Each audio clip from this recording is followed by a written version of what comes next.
Zizhi Tongjian Chronicles of Han. This video stays true to the original text, featuring readings in both classical and vernacular Chinese or English. This chronicle begins in the year of Zhangming Xiaqiao, Yiwei, and concludes in the year of Rozhao Huntan, Bingxin, spanning a total of 2 years. This is the first year of the reign of Emperor Taizu the High, the founder of the Han dynasty, the year of Yiwei, 206 BC. In the 10th month of winter, the Duke of Pei, Liu Bang, arrived at and stationed his army at Bahang. Ziying, the king of Qin, rode in a plain white carriage drawn by white horses, with a silk cord around his neck symbolizing surrender. He sealed up the imperial seals, tallies, and insignias, surrendering by the roadside at Jidao. Some of the generals proposed that the king of Qin, Ziying, should be executed. The Duke of Pei said, "Originally, King Huai sent me because he believed I was capable of being magnanimous. Furthermore, since he has already surrendered, killing him would bring ill fortune. Therefore, he handed Ziying over to the custody of the officials."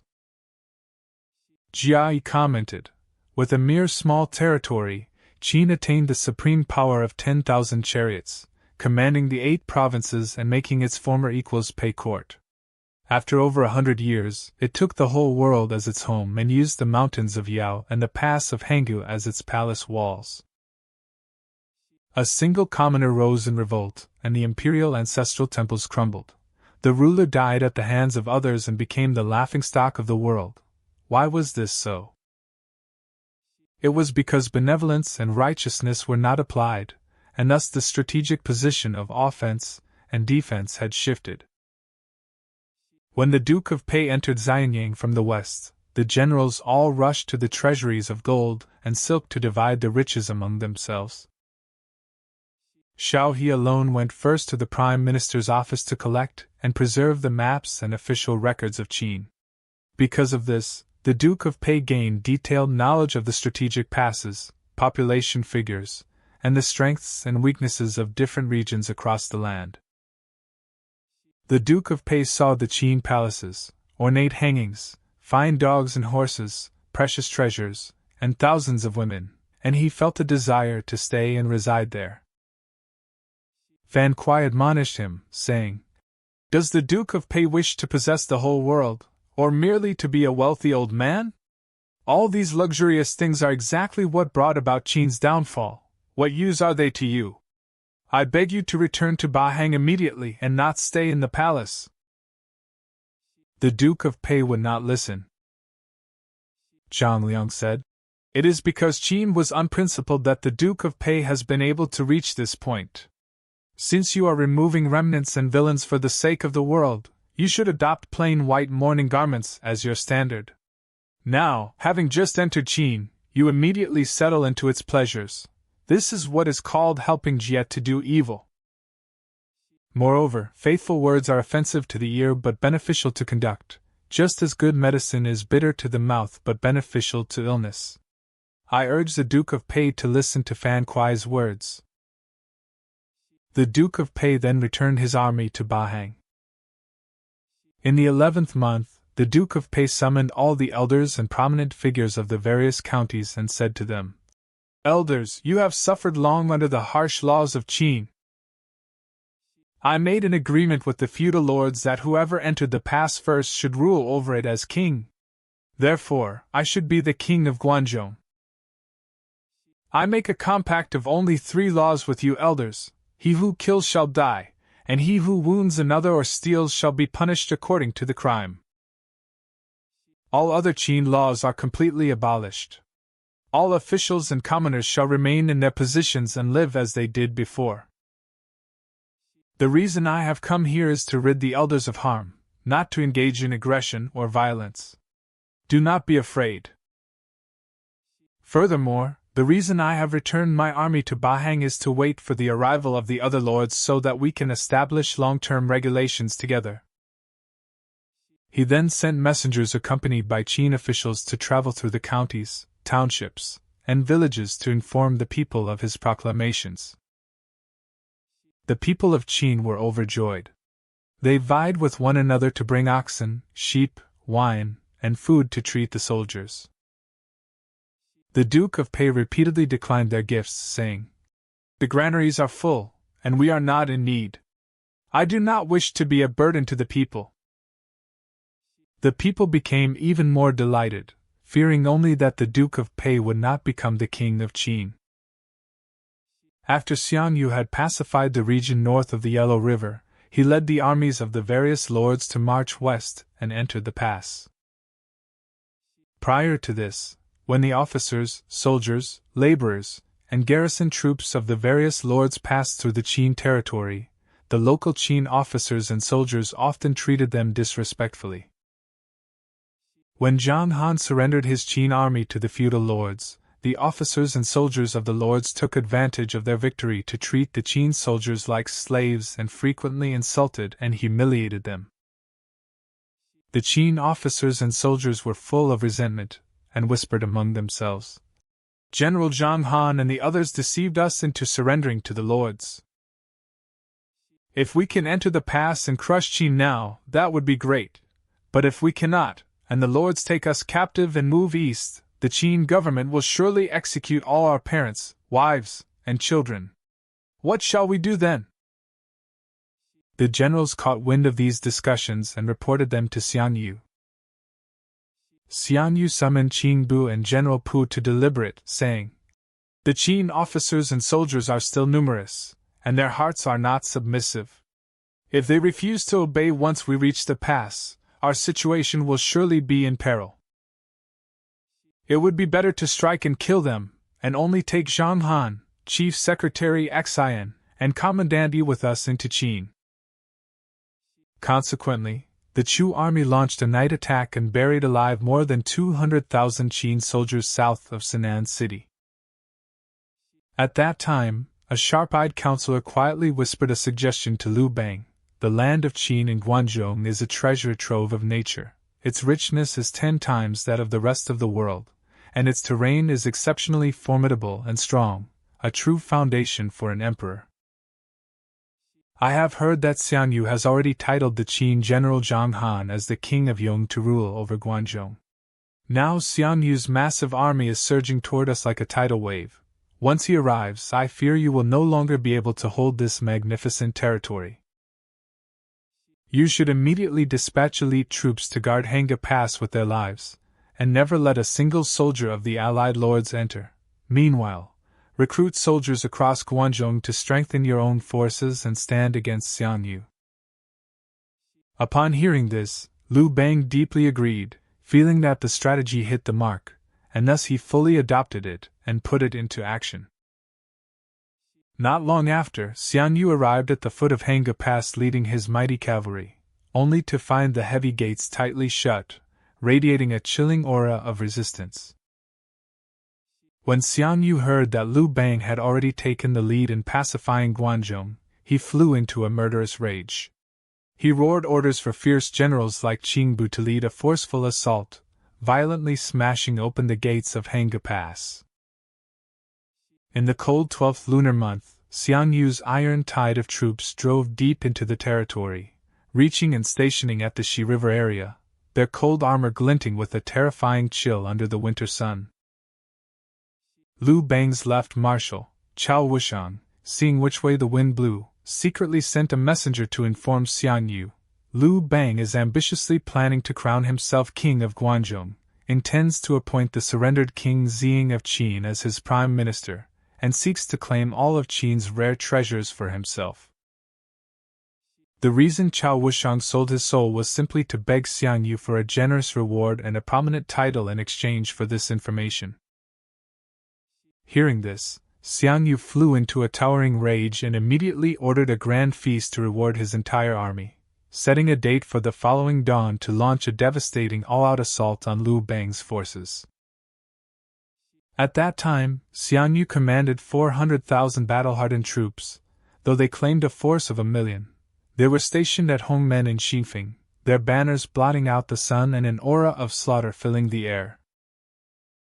In contrast, Liu Bang had a mere 100,000 troops, claiming 200,000, stationed at Bahang, They stood far opposite Xiang Yu's ferocious forces, appearing starkly outnumbered and vulnerable. The counselor Fanxing solemnly analyzed for Xiang Yu. When Liu Bang was east of the mountains, he was notorious for his greed for wealth and indulgence in beautiful women, a mediocre man with no great ambitions. But now that he has entered Guanzhong, he has not taken a single scrap of the mountain-like treasures, nor has he approached any of the cloud-like beauties. This shows that his ambitions are not set on these petty gains, but rather on scheming for the entire world. I once sent experts in reading omens to secretly observe his aura, and found that it consistently takes the form of crouching dragons and tigers, brilliantly dazzling. It is the multicolored aura of a son of heaven. You must strike now with the force of thunder. You absolutely must not miss this golden opportunity to eliminate a future threat. Xiang Bo, the left minister of Chu, was the youngest uncle of Xiang Yu. He had long maintained a deep friendship and a meeting of minds with Liu Bang's chief strategist, Zhang Liang. Upon learning of the news of the attack, Xiang Bo galloped through the night to Liu Bang's camp. He met Zhang Liang in private and detailed Xiang Yu's plans, urging Zhang Liang to flee with him and shouting anxiously, "Leave now! Do not stay here to die together!" Zhang Liang replied with righteous dignity, "I am here following the orders of the King of Han to escort the Duke of Pei into the pass. Now that the Duke of Pei is in grave danger, it would be utterly unrighteous for me to simply slip away. I absolutely cannot keep this from him." And so, Zhang Liang turned and entered the main tent, recounting the news of Xiang Yu's imminent all-out assault to Liu Bang exactly as it was. Upon hearing these words, Liu Bang could not help but turn pale with shock, a storm of terror surging in his heart. Zhang Liang asked with a grave expression, "My lord, measure it yourself. Are these troops of yours truly enough to withstand Xiang Yu's ferocious forces?" Liu Bang remained silent for a long while, then sighed and said, "Truly, they are no match. So, given the situation, what on earth should be done?" Zhang Liang proposed, "Allow me to go and tell Xiang Bo that you, the Duke of Pei, have absolutely no intention of betraying Xiang Yu, and that this is all a misunderstanding." Liu Bang asked dubiously, "How is it that you have an old acquaintance with Xiang Yu's uncle Xiang Bo?" Zhang Liang explained, "During the Qin dynasty, he and I traveled together. Later, he committed a capital offense by killing someone, and it was I who risked my life to save him. So, now that he heard the situation is critical, he specifically came to inform me, hoping to save my life." Liu Bang followed up by asking, "Compared to you, who is older?" Zhang Liang replied, "He is older than I am." Liu Bang said decisively, "Please invite him in on my behalf. I will serve him as respectfully as I would my own elder brother." Zhang Liang went outside and insisted on inviting Xiang Bo into the tent. Unable to refuse, Xiang Bo followed Zhang Liang in to meet Liu Bang. Liu Bang respectfully held up a large goblet of wine to toast Xiang Bo for his longevity and health, and on the spot, he proposed that their families be joined in a marriage alliance to express his absolute sincerity. Liu Bang pleaded with heartfelt sincerity, "Since I entered the pass, I have not dared to claim even a single hair's breadth of wealth for myself. Instead, I have been busy registering the officials and people and sealing the treasuries, waiting with single-minded devotion for General Xiang's arrival. The reason I dispatched generals to guard the pass was purely to guard against the intrusion of roaming bandits, and to handle any unexpected emergencies that might arise. I have been longing day and night for the general's arrival. How could I possibly harbor even the slightest thought of rebellion? I hope you will explain in detail to General Xiang that I, Liu Bang, would never dare to commit any act of betrayal or ingratitude." Deeply moved by Liu Bang's sincerity, Xiang Bo agreed and solemnly advised, "Tomorrow, you must come in person as early as possible to apologize and plead guilty before King Xiang." Liu Bang replied respectfully, "Certainly, I will definitely arrive on time. So Xiang Bo once again returned to the camp under the cover of the deep night, reporting Liu Bang's solemn declarations to Xiang Yu exactly as they were told. Xiang Bo followed up while the iron was hot, arguing, "If Liu Bang had not first risked his life to break through Guanzhong, how could you have entered so smoothly? The man has achieved magnificent military merits, yet now you seek to attack him. This is truly against the code of honor. It would be better to take this opportunity to treat him well and show your kingly demeanor." Xiang Yu felt this was reasonable and casually agreed. The next morning, Liu Bang brought only a mere 100 or so cavalrymen, and with a resolution to face death, he arrived at Hongmen in a cloud of dust to meet Xiang Yu. Upon meeting, Liu Bang humbly apologized. "I have worked heart and soul with you, General, to attack the Qin. You fought bloodily north of the Yellow River, while I risked my life in battle south of it. I never imagined that I would be the one to enter the pass and crush the Qin first. To be able to see you again here, General, is truly the honor of a lifetime. But now, some contemptible person has spread rumors and slandered our relationship, causing you, General, to harbor such a great misunderstanding toward me." Xiang Yu, being blunt and straightforward, blurted out, "This was all told to me by your own left marshal, Chao Wushang. If it weren't for him, how could I have ever doubted you?" The rage in Xiang Yu's heart had mostly dissipated, so he took the opportunity to keep Liu Bang there to drink with him. During the feast, Fanzing repeatedly gave Xiang Yu meaningful looks and thrice raised the jade ring he wore, a Jew, whose name sounds like decision, signaling Xiang Yu to act decisively and kill Liu Bang. But Xiang Yu sat there like a wooden figure, remaining silent and completely ignoring Fanzing's signals. Fanzing rose in indignation and walked out of the tent, summoning the warrior Xiang Zhuang and warning him, "Our king is simply too soft-hearted and merciful.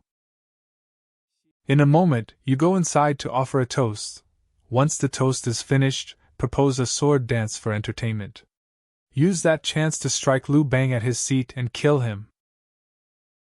If you do not act, all of us will sooner or later end up as Liu Bang's prisoners."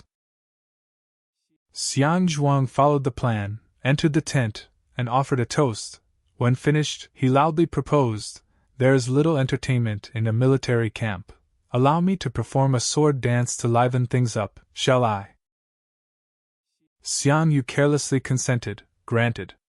Xiang Zhuang immediately drew his chillingly glinting sword with a clang, leaping and plunging about the seating area like a dragon or a tiger.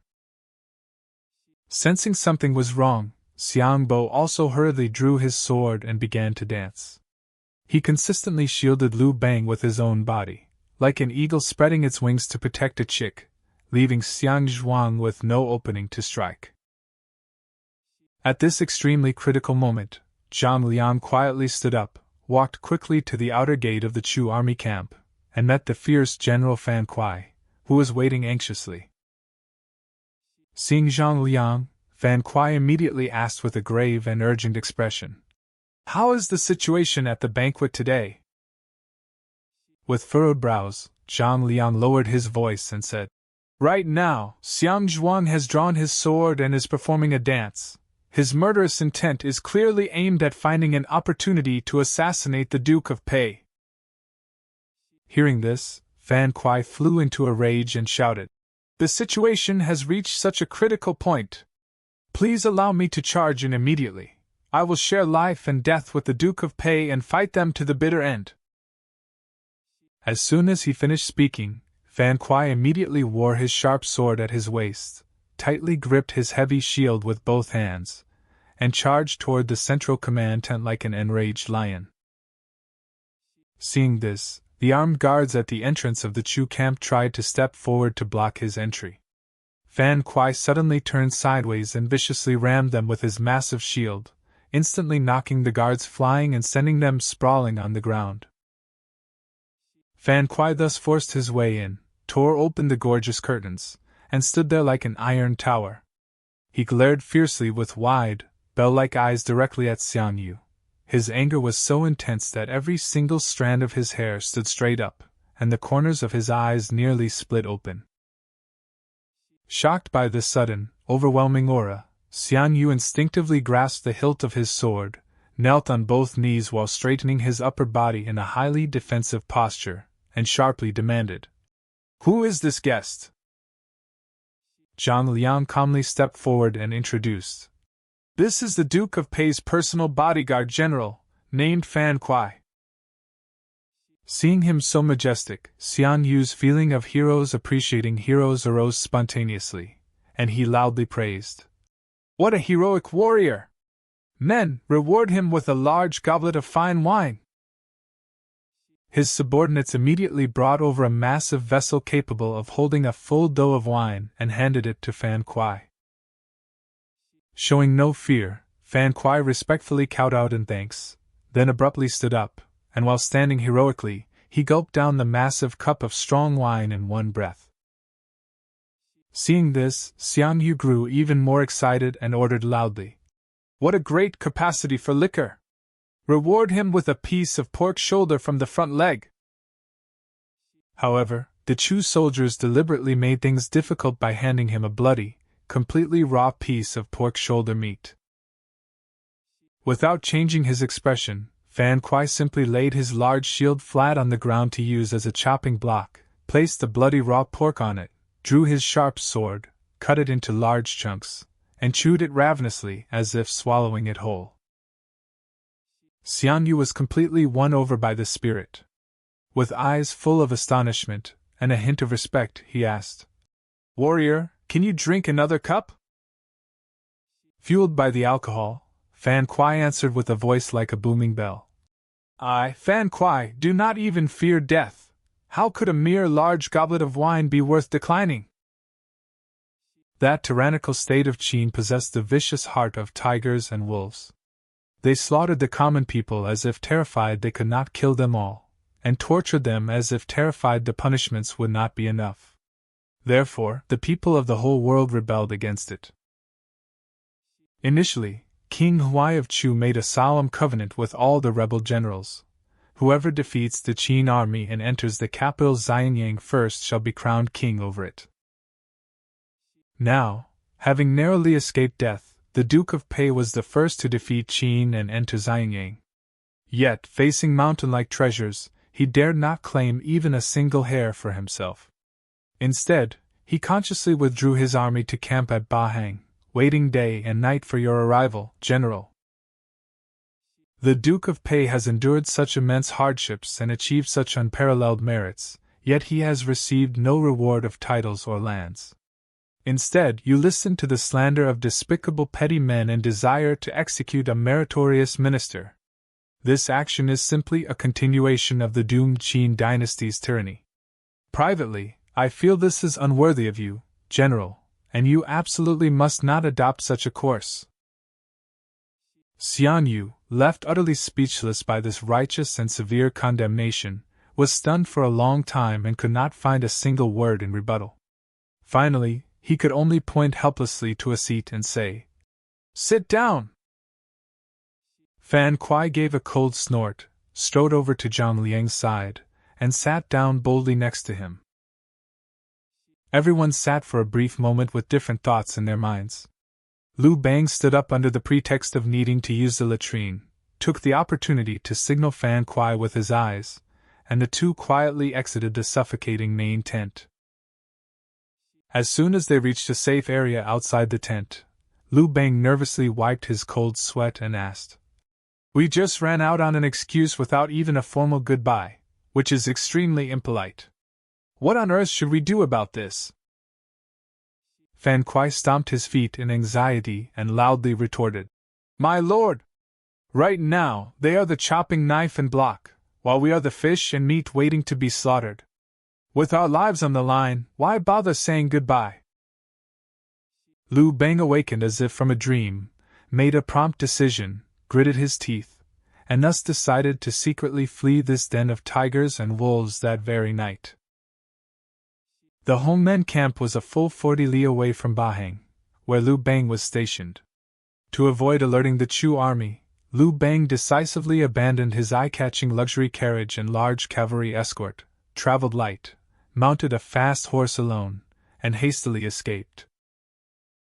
4 core fierce generals, Fan Kuai, Xia Hoing, Jin Chang, and Ji Xian, tightly gripped their swords and shields and sprinted on foot behind Liu Bang's horse.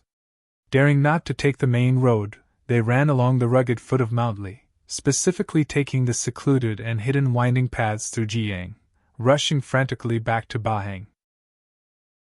Liu Bang left the resourceful Zhang Liang in the treacherous Chu camp, making him fully responsible for smoothing things over and apologizing to Xiang Yu, while presenting a pair of priceless white jade discs to Xiang Yu and a pair of exquisite jade wine vessels to Fanxing, who was known as the surrogate father.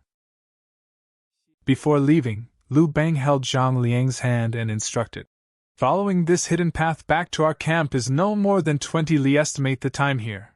Only when you figure I have safely escaped back to our camp should you go in to bid them farewell." After estimating that Liu Bang had safely arrived at the Bahang camp via the backroads, Zhang Liang then calmly entered the main tent and said with a face full of apology, "The Duke of Pei has a poor tolerance for alcohol and truly could not handle the frequent toasts just now. He is so drunk he is unconscious and unable to come bid farewell to your Majesty in person. He specifically and respectfully dispatched me, Zhang Liang, holding this pair of flawless white jade discs, to kowtow twice on his behalf and present them before you, General Xiang, and this pair of exquisite jade vessels, to also kowtow twice on his behalf and present them before the surrogate father, Fanxing." Hearing that Liu Bang had left without saying goodbye, Xiang Yu was taken aback for a moment, then immediately and vigilantly asked, "Then where is the Duke of Pei right now?" Without changing his expression or missing a beat, Zhang Liang replied calmly, "The Duke of Pei heard that you, General, seemingly intended to reprimand and punish him. Terrified out of his wits, he had no choice but to slip away alone. Calculating the time, he must surely have safely returned to his camp by now." After hearing this, although Xiang Yu was frustrated in his heart, he was helpless to change it. He reached out, accepted the pair of white jade discs symbolizing submission, and absent-mindedly placed them on his seat. In stark contrast, the surrogate father Fanxing was utterly exasperated. He snatched the pair of jade vessels, viciously smashed them onto the ground, then drew his sword with a clang, and frantically slashed and struck them until they were smashed into a floor full of glittering shards. Fanxing pointed at Xiang Yu's nose, sighed deeply to the heavens, and cursed bitterly. "Alas! You short-sighted, worthless brat, you are completely unfit to plot the great affairs of the world with. The one who will snatch this splendid empire from your hands will undoubtedly be the Duke of Pei. All of us here will sooner or later become his prisoners." Liu Bang sprinted all the way and narrowly escaped death. The moment he returned to the Bahang camp, before even catching his breath, he immediately issued a death warrant, dragging out the traitor Chao Wushang who nearly got him killed and executing him on the spot as a public warning. A few days later, Xiang Yu led his massive army pressing westward. He brutally massacred the innocent citizens of Xianying, mercilessly executed the surrendered Qin King Ziying, and set fire to the magnificent and gorgeous Qin imperial palaces. The raging inferno burned continuously for a full 3 months without extinguishing. Like a greedy bandit, Xiang Yu frantically plundered the rare treasures accumulated by the Qin state over hundreds of years, seized tens of thousands of beautiful palace women, and then, satisfied and heavily laden, led his army eastward back to the land of Chu. Looking at their homeland destroyed by the raging fire and recalling Liu Bang's benevolence, the people of the Qin region felt extreme despair and deep-seated hatred towards Xiang Yu's brutal actions. A Confucian scholar surnamed Han felt deeply regretful and went to persuade Xiang Yu. "This land of Guanzhong is embraced by mountains and encircled by the Yellow River, surrounded by easily defensible natural fortresses on all 4 sides. Moreover, the land is extremely fertile and rich. You could absolutely establish your capital here and use it as a foundation to dominate the whole world. However, when Xian Yu looked around, he saw that the once glorious Qin imperial palaces had already been burned down by himself to a field of broken walls and ruins. Furthermore, his mind was completely consumed with thoughts of hurrying back to his hometown in Jiandong with his treasures to show off. Xian Yu actually answered with smug complacency. If a person attains great wealth and high position but does not return to his hometown to show off, it is just like taking a stroll in the pitch-black night wearing extremely gorgeous silk clothes. Who would ever be able to see your glory? Hearing this, Han Xing withdrew in great disappointment, and couldn't help but mock and curse bitterly. People often say that Yuchu people are just like wild monkeys that have washed themselves and secretly put on human hats, looking human on the outside but completely lacking foresight in your bones. Seeing it today, it is indeed exactly so. Soon, this extremely grating and sarcastic remark reached Xian Yu's ears. Xian Yu flew into a towering rage and immediately ordered a massive cauldron of boiling water to be set up, extremely cruelly throwing Han Xing inside and boiling him alive. After handling the affairs in Guanzhong, Xian Yu sent an envoy to request instructions from King Huai of Chu, the nominal supreme ruler of the world, on how to infect the realm. King Huai replied extremely firmly with 2 words. According to the original covenant, whoever pacifies Guanzhong first shall be king. Hearing this, Xian Yu was so furious that smoke practically came out of his ears, and he cursed bitterly. This useless King Huai of Chu is nothing but a puppet that our Xiang family casually propped up for the uprising. He has not a single shred of military merit to his name. By what right does he dare to monopolize and decide the major covenants of the world all by himself? Xian Yu roared at his generals. When the great anti-Qin uprisings first broke out across the world, there was no clear leader. We merely borrowed the pretense of crowning the descendants of the former 6 states lords just to have a righteous name to rally the people of the world to jointly conquer the tyrannical Qin. However, the ones who truly donned heavy armor personally, wielded sharp swords to charge into enemy lines, suffered wind and dew in the wild terrain for 3 full years, and ultimately destroyed Qin and pacified the world, are entirely you civil ministers and military generals present here, as well as the blood and sweat of myself, Xiang Ji. Although King Huai of Chu has achieved no merits in the war, out of consideration for past ties, we should naturally allocate a small piece of land to him and let him be a nominal king over it. Hearing this, the greedy generals present unanimously and loudly agreed. Your Majesty is right. This is an excellent idea. In the first month of the blooming spring of the following year, Xian Yu played a political trick, superficially and falsely honoring King Huai of Chu as the supreme, righteous emperor of the world. Yet, harboring malicious intentions, he proclaimed, according to ancient rules, a truly great emperor rules a territory of 1,000 square li, and must reside in the upper reaches of a river with excellent feng shui. Using this high-sounding excuse, Xian Yu brazenly ordered the forcible exile of the pitiful righteous emperor to the wild, remote regions south of the Yangtze River, forcing him to establish his so-called capital in the miasma-filled city of Qinzhou.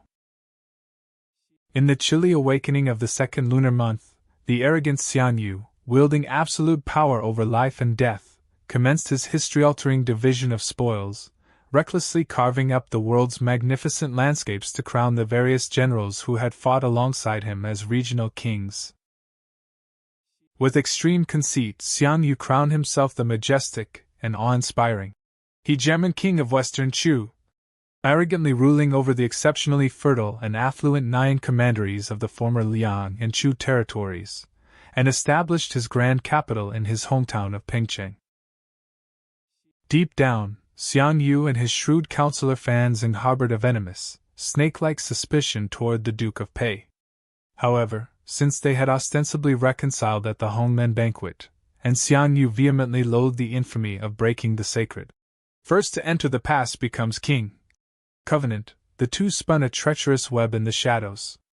They conspired. The lands of Ba and Shu are notoriously treacherous, surrounded by perilous peaks where even birds struggle to cross. Historically, it is a desolate hellhole where all the banished convicts of the Qin dynasty were thrown to rot like forsaken ghosts. Thus, Xiang Yu brazenly and fallaciously proclaimed to the world. Although the commanderies of Ba and Shu are remote, geographically speaking, they can certainly be considered a part of the greater Guanzhong territory. Therefore, with a sweeping stroke of his pen, Xiang Yu seemingly fairly crowned Liu Bang as the King of Han, banishing him to rule over the barren, treacherous backwaters of Ba, Shu, and Hanzhong commanderies, and establishing his dilapidated capital in the mountain-encircled Nanjing. Moreover, Xiang Yu venomously and ruthlessly carved the truly fertile Guanzhong plain into 3 distinct parts, and feffing 3 surrendered Qin generals as kings over them.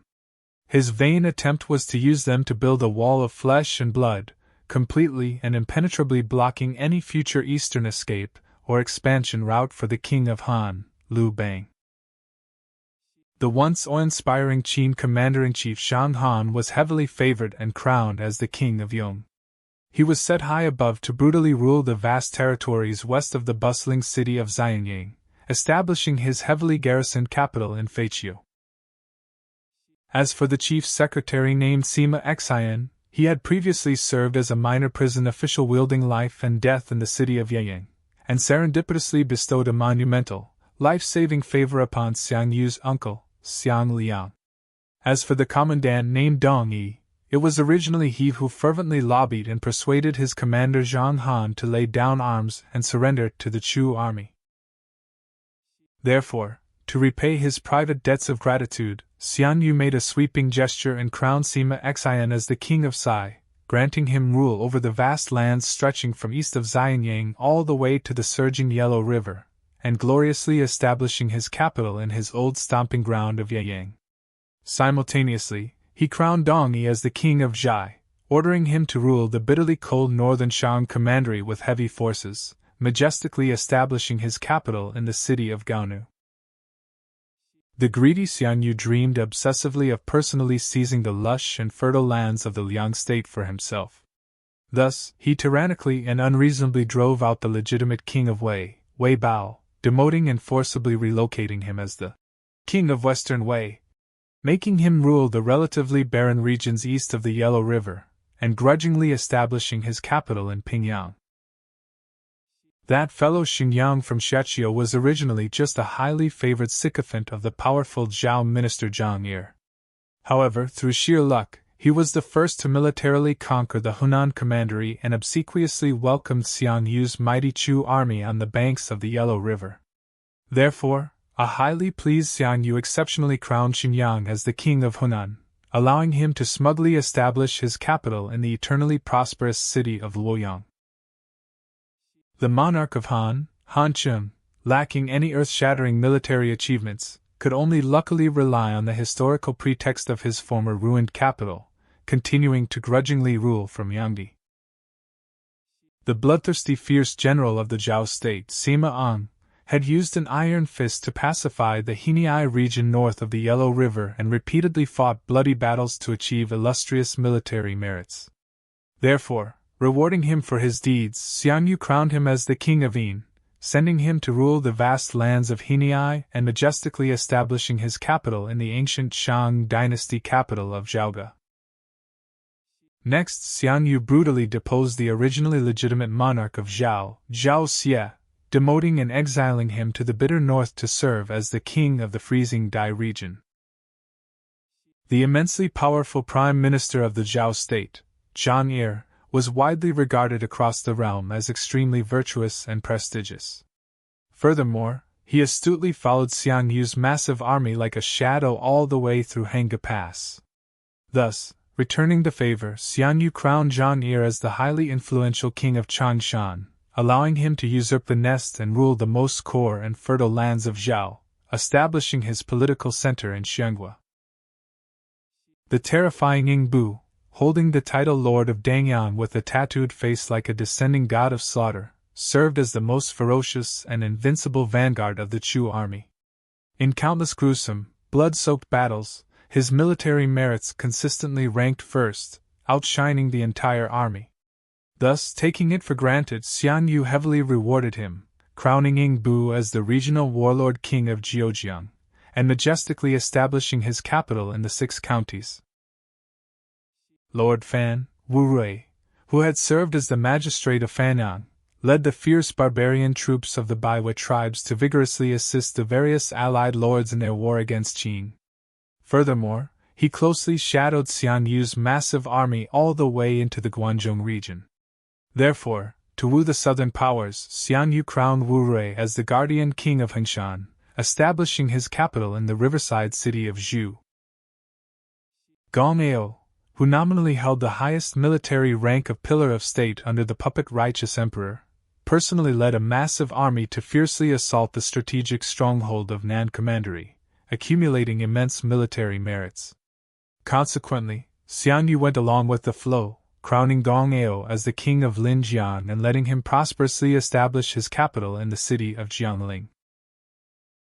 Xian Yu continued his shuffling of enfeoffments, barbarically driving out the originally legitimate great king of Yen, Han Guang, demoting him to become the desolate king of Liaodong in the northeast, and forcing him to grudgingly establish his capital in the bitterly cold, extreme northern city of Wuzhong.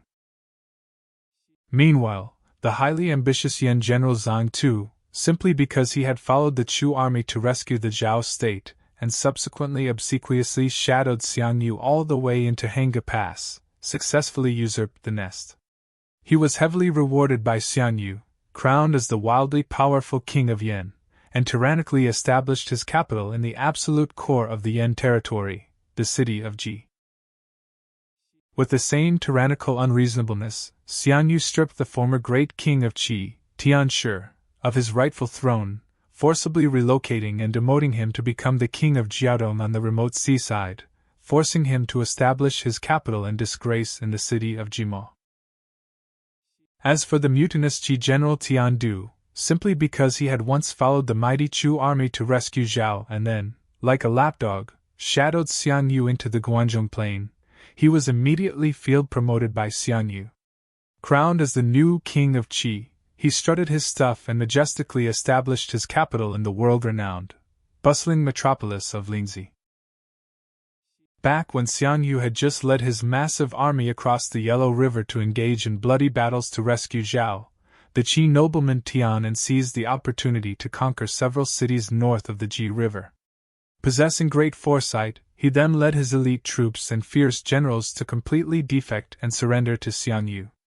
Thus, a vastly pleased Xian Yu generously crowned Tian'an as the regional warlord king of Jibei, allowing him to comfortably establish his capital in the city of Boan. The true power broker and titan of the Qi state, Tian Rong, had previously repeatedly and despicably betrayed and failed Xian Yu's uncle, Xian Liang. Moreover, with extreme arrogance, he absolutely refused to lead the massive Qi army to follow the Chu forces in brutally striking the tyrannical Qin. Because of this unforgivable personal grudge, Xian Yu resolutely refused to grant him even an inch of rewarded territory. The hero of the Zhao state, Qin Yu, who was once titled Lord of Chang'an, had a bitter fallout with Zhang Yi after the Battle of Jiulu. In a fit of rage, he abandoned his commanding general's seal and stormed off, failing to shadow Xiang Yu through Hanga Pass like a lapdog as the other lords did. Consequently, Xiang Yu was equally cold-blooded and ruthless, refusing to grant him any royal or noble titles. Seeing this crisis, many aides and distinguished guests flocked continuously to painstakingly advise Xiang Yu. Your Majesty, Zhang Yi and Qin Yu, as sworn brothers, contributed as an inseparable whole to the monumental restoration of the Zhao state. Now that Zhang Yi has soared to prominence as the king of Changshan, it is absolutely and unequivocally unacceptable to not grant Qin Yu some form of rewarded territory. His ears ringing from the incessant nagging, Xiang Yu sighed with extreme reluctance under the pressure. Hearing that the fellow Qin Yu was currently living in seclusion in Nanpi, he acted with utter perfunctoriness, as if dismissing a beggar, and casually carved out a mere 3 miserable little counties surrounding Nanpi to grant him as a reward. The highly capable and fierce general under Lord Fan, Wu Rui, named Mei Xian, having accumulated extremely outstanding and numerous military merits on the battlefield following the massive army, was generously and exceptionally ennobled by Xiang Yu as a supermarquis, enjoying the tribute of a full 100,000 households. Upon learning that he was banished to the desolate and treacherous backwaters of Ba and Shu, the thoroughly humiliated king of Han, Liu Bang, exploded into a violent, thundering rage. With bloodshot eyes, he wanted to immediately muster his forces and fight Xiang Yu to the bitter, bloody end. His hot-blooded, rough-hewn fierce generals like Zhou Bo, Guaning, and Fan Kuai all drew their swords and passionately, wildly egged him on to launch a war instantly. Right at this explosive, powder-keg moment, the extremely cool-headed Prime Minister Xiao He desperately held Liu Bang back, pleading earnestly and shouting aloud, "My lord! Although being banished to rule the isolated and desolate Hanzhong is indeed an extremely suffocating and hateful plight, is it not still vastly better than throwing eggs at a rock and dying meaninglessly like a moth to a flame?" Hearing this, the still furious king of Han, Liu Bang, thoroughly unconvinced and glaring with bloodshot eyes, loudly retorted, "On what grounds do you claim that going to fight Xiang Yu must inevitably mean throwing our lives away for nothing?" Xiao He, heartbroken and piercing through Liu Bang's illusions, said sternly, "Wake up, my lord! Our current troop strength is simply no match for the massive and elite Chu army. If we truly fight, 100 battles will undoubtedly result in 100 tragic defeats. Aside from being hacked to death and suffering total annihilation, what other possible outcome could there be?" Xiao He then continued with profound earnestness, "Those peerless and majestic lords who possess extraordinary endurance, capable of temporarily bowing in humiliation beneath the tyrannical heel of a single violent man, yet ultimately able to hold their heads high and extend their grand ambitions over the pinnacle of the entire world's populace. King Tang of the Shang and King Wu of the Zhou are your absolute best and most glorious role models. I humbly implore your majesty to temporarily endure the grievance of ruling the isolated Hanzhong. There, you can rest and nurture the people, using this to attract frustrated yet brilliant talents and righteous men from across the realm like a magnet. We will secretly subjugate and utilize the endless grain and resources of the Ba and Shu regions. When the time is ripe, our massive army will suddenly turn back and decisively conquer the lands of the three Qins in one fell swoop. By then, the grand enterprise of conquering the entire world can be leisurely and confidently plotted and realized." Awakening as if from a dream upon hearing this magnificent strategy, the king of Han, Liu Bang, felt the gloom in his heart instantly swept away. Slapping his thigh fiercely, he shouted out with sudden, ecstatic enlightenment, "Brilliant! This idea is absolutely wonderful. This is exactly what we shall do." Thus, forcibly swallowing this monumental humiliation, Liu Bang immediately struck camp and set off for his post in that desolate and isolated fiefdom. Furthermore, he unreservedly appointed his great meritorious minister Xiao He to serve as the prime minister of the Han state, granting him total control over military and political affairs. Upon their parting, the deeply grateful king of Han, Liu Bang, extremely generously rewarded his chief strategist Zhang Liang with a full 100 of glittering gold and 2 massive dough of perfectly round, precious pearls. Yet, the profoundly far-sighted Zhang Liang did not keep a single piece for himself. Instead, using borrowed flowers to offer to the Buddha, he secretly gifted all these rare treasures to Xiang Yu's uncle, Xiang Bo, who had been covertly helping them from within the enemy camp. The king of Han, Liu Bang, also fully grasped the situation, taking this perfect opportunity to instruct Zhang Liang to bring extremely lavish gifts to bestow upon and win favor with Xiang Bo. He wanted Xiang Bo to use his status as uncle to plead with Xiang Yu, requesting that the entire, undivided Hanzhong territory be handed over to the king of Han's jurisdiction. Blinded by familial ties, Xiang Yu actually, bewilderingly and readily agreed to this exceptionally fatal request. By the early summer in the 4th lunar month, the various heavily laden lords finally disbanded, and withdrew the immensely massive allied forces that had been stationed at the Shishui camps. Thrilled and impatient, they each joyfully set off for their newly granted fiefdoms to reign as majestic kings. Striking the hypocritical pose of a hegemon, Xiang Yu dispatched a mere 30,000 old, weak, and disabled Shu soldiers, having them trail the king of Han, Liu Bang, almost like a surveillance detail, as he headed to his remote and desolate fiefdom. Shockingly, within the Chu army and the forces of the other lords, those who deeply admired Liu Bang's reputation for benevolence and righteousness and voluntarily swore to follow him blindly numbered a full tens of thousands. This massive, surging procession marched along the rugged mountain paths south of Du County, plunging headlong into the extremely perilous and narrow Shizhong section of the Ziwu Valley. Zhang Liang loyally escorted Liu Bang all the way to the deep mountain region of Baozhong, where a reluctant Liu Bang dispatched Zhang Liang to return to his homeland of Han. Seizing the moment of parting, Zhang Liang proposed an extremely ruthless and brilliant multi-layered stratagem. He earnestly persuaded the king of Han to immediately set massive fires to thoroughly burn and destroy all the wooden cliffside gallery roads the army had just traversed.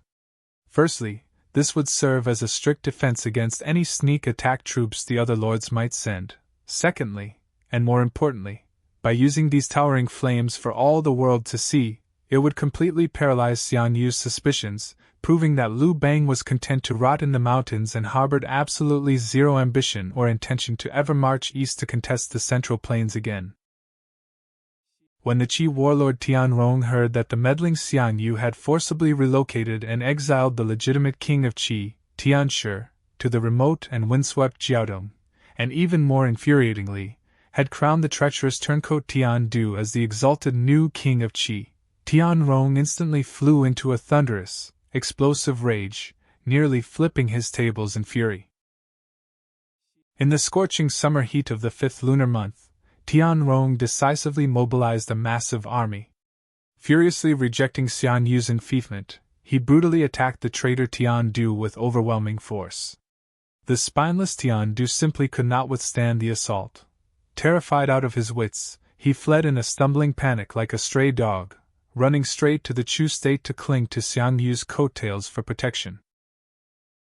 The formidable Tianrong not only drove away the new king but also forcibly detained his old master, the king of Qi, Tianshi, who was preparing to leave for his post. With drawn swords, he fiercely forbade him from making the journey to that dilapidated state of Jiaodong. However, the cowardly king of Qi, Tianshi, was absolutely petrified of Xiang Yu's thunderous and cruel retaliation. Daring not to disobey Xiang Yu's decree, he actually sneaked out under the cover of darkness and fled straight toward his designated fiefdom of Jiaodong. Upon discovering his master's secret flight, Tianrong exploded into an absolute frenzy like a mad tiger. In the sweltering month of June, he dispatched his iron cavalry in a frantic pursuit. Launching a vicious attack just outside the city of Jima, he actually, pitilessly struck down and slaughtered his former master Tianshi in a pool of blood. Then, with blood still on his hands, he returned to the capital and arrogantly crowned himself as the sole, supreme king of Qi. Right during this massive chaos in Qi, the grassroots warlord Ping Yu was entrenched like a formidable water bandit within the undulating reed marshes of the Jui Lake. In his hands, he wielded a fierce bandit army of well over 10,000 men. This terrifying, untamed force had not yet been recruited or subordinated by anyone, lurking and watching in all directions like a hungry wolf. The exceptionally clever Tianrong immediately sent emissaries bearing lavish gifts, presenting and bestowing upon Ping Yu a glittering, golden general's seal of the Qi state. By officially incorporating him into his ranks, he instantly manipulated and dispatched him as a hired gun to fiercely attack the neighboring state of Jibei. By the time the bleak autumn winds began to blow in the 7th lunar month, the cruel and cunning Ping Yu suddenly launched a lightning-fast, devastating military strike. Striking with unstoppable momentum, he actually slaughtered the utterly ill-fated king of Jibei, Tianan, cutting him down right from his horse. The highly ambitious Tian Rong thus naturally and forcefully annexed the entire Shandong Peninsula, arrogantly trampling underfoot the vast territories of all three Qi states, Jiaodong, Qi, and Jibei, originally carved out by Xian Yu. He unified the Qi lands. Then, harboring insatiable greed, he presumptuously dispatched the god of slaughter, Ping Yu, to proactively march out and fiercely attack Xian Yu's own Chu homeland defenses. Thoroughly enraged by the flames of war reaching his very doorstep, King Xiang immediately issued a death warrant, dispatching his great general Xiao Gongjiao to lead the invincible, elite Chu troops to cruelly exterminate Ping Yu. Who would have ever imagined that Ping Yu, a man of humble water bandit origins, would be as slippery as a loach? Using incredibly bizarre guerrilla tactics, he smashed the Chu army to pieces, thoroughly routing the once invincible forces of Chu. Just as the king of Changshan, Zhang Yi, was gloriously traveling to assume his throne in his fiefdom, the coldly sidelined Qingyu watched all of this with a heart overflowing with towering, jealous fury that drove him utterly mad. He roared hysterically. That Zhang Yi and I, Qingyu, made absolutely and unmistakably equal contributions to the monumental restoration of the Zhao state. But now, he, Zhang Yi, is draped in dragon robes and sits high and mighty as a great king, while I, Qingyu, am alone forced to swallow the bitter humiliation of being a mere marquis. This is glaringly obvious proof that the blind Xiang Yu was egregiously and utterly unfair when dividing the spoils. Thus, hatching a wicked plot, Qingyu secretly, like a venomous snake, dispatched his trusted retainers Zhang Tong and Xia Shuo. Relying on their glib tongues, they scurried off to lobby the actively rebelling king of Qi, Tian Rong, fanning the flames of discord with all their might. Look, your majesty, that tyrant Xian Yu, acting as the supreme dictator commanding the entire world, is appallingly and egregiously unfair. He actually granted all the titles of king and the most lavish, fertile, and beautiful lands to his own fierce generals, while cruelly and forcibly exiling the legitimate, former monarchs of the 6 states to the most barren, desolate, and horrid wastelands. Now, even our legitimate monarch of Zhao, King Xie, has actually been driven out by that tyrant to the extreme northern wastelands, living miserably in the bitterly cold Dai region. I, Qingyu, firmly believe in my heart that this is high treason and an absolutely, unequivocally unacceptable, monumental disgrace.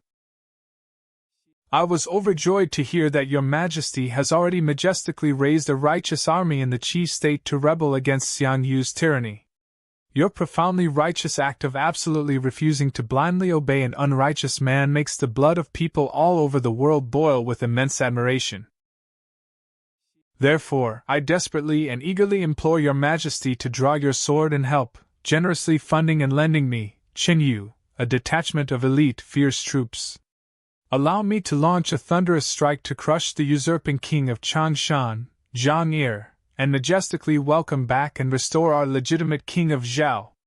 Once this is accomplished, we are infinitely willing to serve the entire state of Zhao as your majesty's Qi state's most impregnable northern defense and absolute security shield against the Chu army. Moved by the colossal strategic benefits, the king of Qi, Tian Rong, upon hearing this, agreed to his request without a single moment of hesitation. Acting with the speed of a thunderbolt, he immediately dispatched a massive force of elite Qi troops, marching them majestically toward the Zhao territories to follow and obey the absolute command of Qingyu. Thus, a blood-soaked storm destined to sweep across the lands of Zhao tore open its curtains. Because Zhang Liang, the Chancellor of Han, had gone to follow and assist the King of Han, Liu Bang, and because King Qing of Han lacked any notable military merits in the war against Qin, that he Gemin King Xian Yu deliberately detained him, refusing to let him return to his fiefdom.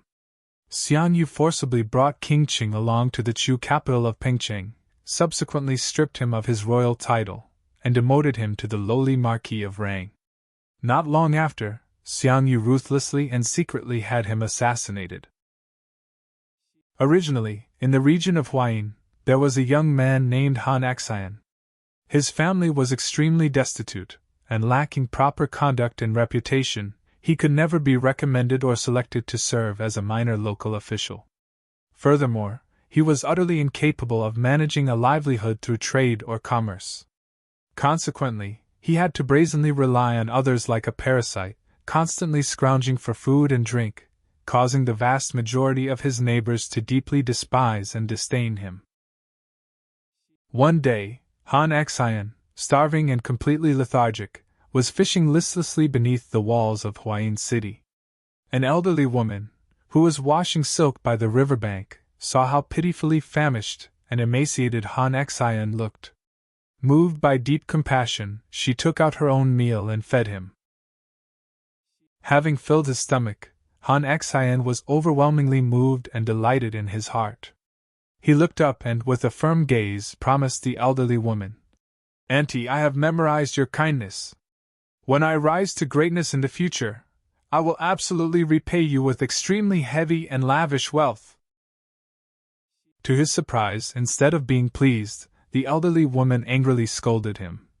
"A dignified, full-grown man like you cannot even feed yourself with your own 2 hands. I only gave you this food out of pure pity for a young gentleman like you. Did you think an old woman like me was greedily expecting you to repay me later?" In the noisy butcher's market of Huayin City, there was a young, hooligan-like butcher who deeply disliked Han Xian. He deliberately provoked and publicly insulted Han Xian, saying, "You brat, although you are tall and burly, and love to pretentiously strut around wearing a sword and blade at your waist, deep down in your bones you are nothing but a cowardly, timid good-for-nothing." Taking advantage of the growing crowd, the young butcher viciously and arrogantly humiliated Han Xian in front of the entire street of onlookers, sneering, "If you, Han Xian, are truly a fearless tough guy who isn't afraid to die, then draw your sword and stab me to death right now. But if you're terrified of dying and don't dare to strike, then get down on the ground and crawl obediently right between my legs." Faced with this monumental disgrace, Han Xian stood frozen for a long time. With a cold and profoundly deep gaze, he stared intensely at the butcher for a long while. Finally, without uttering a single word, he bent his tall frame, lowered his head, and pressing himself to the ground like a reed, slowly crawled on all 4s right beneath the butcher's crotch. At that moment, the entire market full of bustling onlookers erupted into deafening, roaring laughter. Everyone pointed and mocked Han Xian with unbridled disdain. In their short-sighted eyes, they unanimously concluded that this fellow carrying a massive sword on his back was absolutely, genuinely, and unequivocally a cowardly, timid, good-for-nothing weakling. Later, when the renowned Chu general Xiang Liang led his massive anti-Qin army across the Huai River to march northward, the destitute Han Xian decisively grasped his ever-present sword and resolutely enlisted, joining the Xiang family army. However, he languished miserably as an anonymous foot soldier in Xiang Liang's camp, completely denied any opportunity to showcase his brilliance, and thus entirely failed to make his mighty name known to the world. Later, after Xiang Liang was tragically defeated and killed in the Battle of Dingtao, the completely rootless Han Xian was naturally reassigned and subordinated to the command of the hegemon king of Western Chu, Xiang Yu. The arrogant Xiang Yu, seeing that he was reasonably tall and sturdy, casually promoted him to the rank of Longzhong, a mere halberd-bearing royal bodyguard strictly responsible for standing guard and routine duty. Unwilling to remain a mere security guard, the brilliant strategist Han Xian repeatedly and persistently took his meticulously crafted, peerless tactical masterplans to urgently seek audiences with Xiang Yu, desperately offering his counsel. However, the obstinate, arrogant, and elitist Xiang Yu looked down with absolute disdain upon this lowly guard tainted by the crotch-crawling stigma. Treating his priceless advice like wind blowing past his ears, Xiang Yu resolutely and stubbornly refused to adopt or utilize a single strategy. Later, when the deeply aggrieved king of Han, Liu Bang, set out to assume his post in the extremely remote and desolate backwaters of Ba and Shu, Han Xian, entirely disillusioned with Xiang Yu, finally made up his mind. Under the cover of darkness, he fled the dead-end Chu camp, trekking vast distances to defect to and join the Han army. Yet, as a complete newcomer, he remained an obscure, marginalized figure within the Han ranks, entirely failing to make his extraordinary brilliance and peerless name known to anyone. In the Han army, Han Xian was initially only assigned to serve as a lianeo, an infinitesimally low, menial official responsible for receiving guests and managing granaries. Later, suffering incredibly catastrophic luck, he somehow violated the overwhelmingly draconian military laws, was implicated in a crime, and according to the rigid statutes, was condemned to be dragged out and beheaded in public. At that time, there were exactly 13 prisoners lined up to be executed alongside him, and all of them were mercilessly hacked to death in pools of blood by the executioner right before his eyes.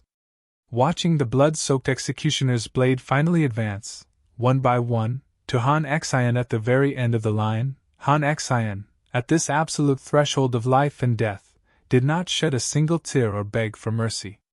Instead, he fiercely threw back his noble head, glared furiously upward, and happened to lock eyes precisely with the supervising general, Lord Ting Xiaoheng, who sat above. Thus, with a voice that shook the mountains and rivers, he roared, "Does the Lord King of Han not desire to scheme, conquer, and achieve rule over this magnificent, boundless world? Since he wishes to seize the world, why on earth is he randomly slaughtering an unparalleled, heroic warrior like me right here?" Lord Ting Xiaoheng, who was supervising the execution, felt a massive shock in his heart upon hearing this. He was supremely astonished and shaken by Han Xian's unimaginably arrogant and astounding words. After carefully scrutinizing him, he found Han Xian's death-defying, towering appearance to be exceptionally majestic and imposing. Thus Xiaoheng roared an order on the spot to unbind and release him, preventing the executioner from severing his head. Afterward, Xiaoheng personally invited him to the rear tent and engaged in a profoundly deep, heart-to-heart conversation with Han Xian. Hearing Han Xian's magnificent strategy that housed 1,000,000 troops in his mind, Xiaoheng was absolutely overjoyed and struck with total, groveling admiration. Treating him like a peerless, heavenly treasure just unearthed, he ran frantically to desperately recommend him to the king of Han, Liu Bang. Giving face to his old brother Xiaoheng's desperate recommendation, the king of Han, Liu Bang, casually tossed out an appointment, promoting Han Xian from the absolute bottom to the rank of Commandant of Grain Management, a mid-level official responsible for overseeing the massive army's logistics and rations. However, this was merely a perfunctory gesture. Deep down in his heart, Liu Bang still utterly failed to discover any earth-shattering, peerless genius within this fellow who had once crawled between another man's legs. During his time managing the grain, the vastly ambitious Han Xian went countless times to seek out the supremely powerful Prime Minister Xiaohe. The two frequently engaged in deep, intimate conversations, eloquently discussing the grand trends of the world and profound military strategies. Xiaohe, possessing incredibly venomous, penetrating foresight, was absolutely astounded after these profound discussions.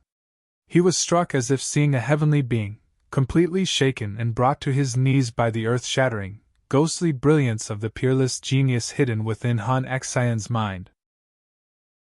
At that time, the massive army of the king of Han, Liu Bang, had painstakingly trudged and finally arrived at the remote, desolate capital of Nanjing.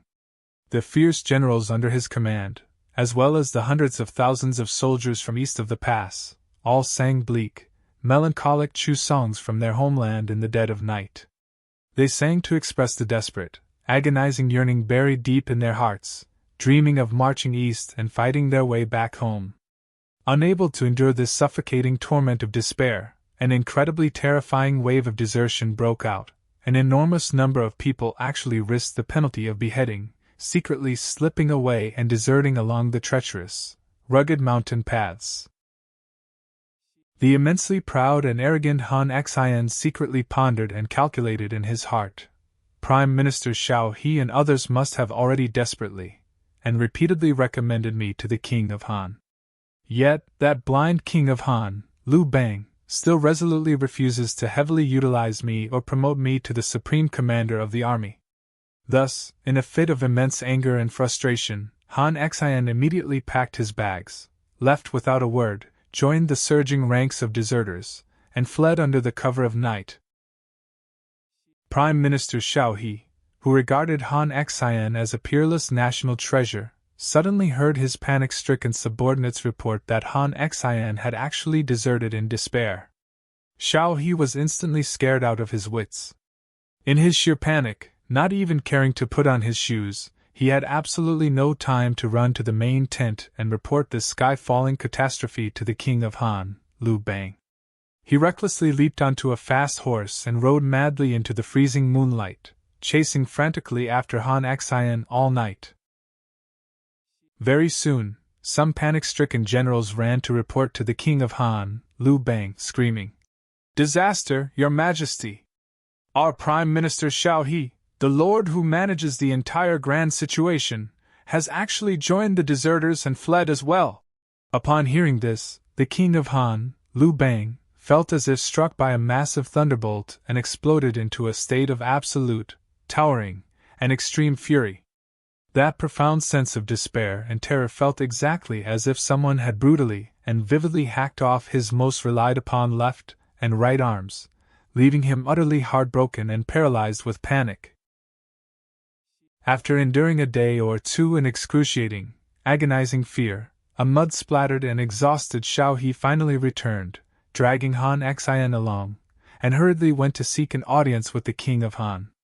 When the king of Han, Liu Bang, saw him, his emotions were incredibly complex. He was simultaneously exploding with thundering rage and weeping tears of sheer, ecstatic relief. Pointing right at Xiao He's nose, Liu Bang cursed bitterly. "You old bastard! If others flee, so be it, but how dare you desert and run away as well? What on earth were you thinking?" Xiao He hurriedly fell to his knees, wiping the cold sweat from his brow, and explained, "Calm your anger, my lord! Even if I had eaten the heart of a bear and the gall of a leopard, I would absolutely never dare to betray you and desert. I dashed out frantically in the middle of the night solely to pursue an extraordinarily vital deserter on your majesty's behalf." The king of Han, Liu Bang, furrowing his brow in extreme bewilderment, demanded, "Then who on earth is this fellow you exhausted yourself chasing after so recklessly in person?" Xiao He raised his head and answered with a resounding voice, "The man I was chasing is none other than the peerless genius, Han Xian." Hearing this, the king of Han, Liu Bang, feeling his intelligence had been deeply insulted, jumped up and exploded into curses once more. "Bullshit! The battle-hardened, high-ranking fierce generals under my command who have deserted can already be counted by the dozens, yet you, Lord Xiao, haven't lifted a finger or chased after a single one of them. And now you actually come to tell me you went chasing after a complete nobody like Han Xian? You old bastard, you are clearly lying through your teeth and trying to scam and fool me." Xiao He did not back down an inch, shouting loudly against Liu Bang's blazing fury. "You are wrong, your majesty! Those so-called fierce generals are merely easily acquired brutes. As long as you have troops and grain, they are easily obtained anywhere, anytime. But as for a world-shaking, ghostly genius like Han Xian, he is a priceless national treasure whose existence dictates the very survival of the entire Han Empire. He is utterly unparalleled in heaven and on earth. You will absolutely never find a second person who can match him. If your majesty is absolutely determined to act like a retreating turtle and permanently rot away as the king of this remote, dilapidated Hanzhong Basin for the rest of your life, then naturally you have no need to employ Han Xian. But if the roaring fire in your heart is not extinguished, and you absolutely desire to fight your way back to the Central Plains to contest and conquer this boundless, magnificent world, then I dare swear that, other than Han Xian, there is absolutely no one else on earth who can plot and scheme this earth-shattering enterprise of conquering the realm with you. From here on out, everything depends entirely on how your majesty ultimately decides your supreme strategic course."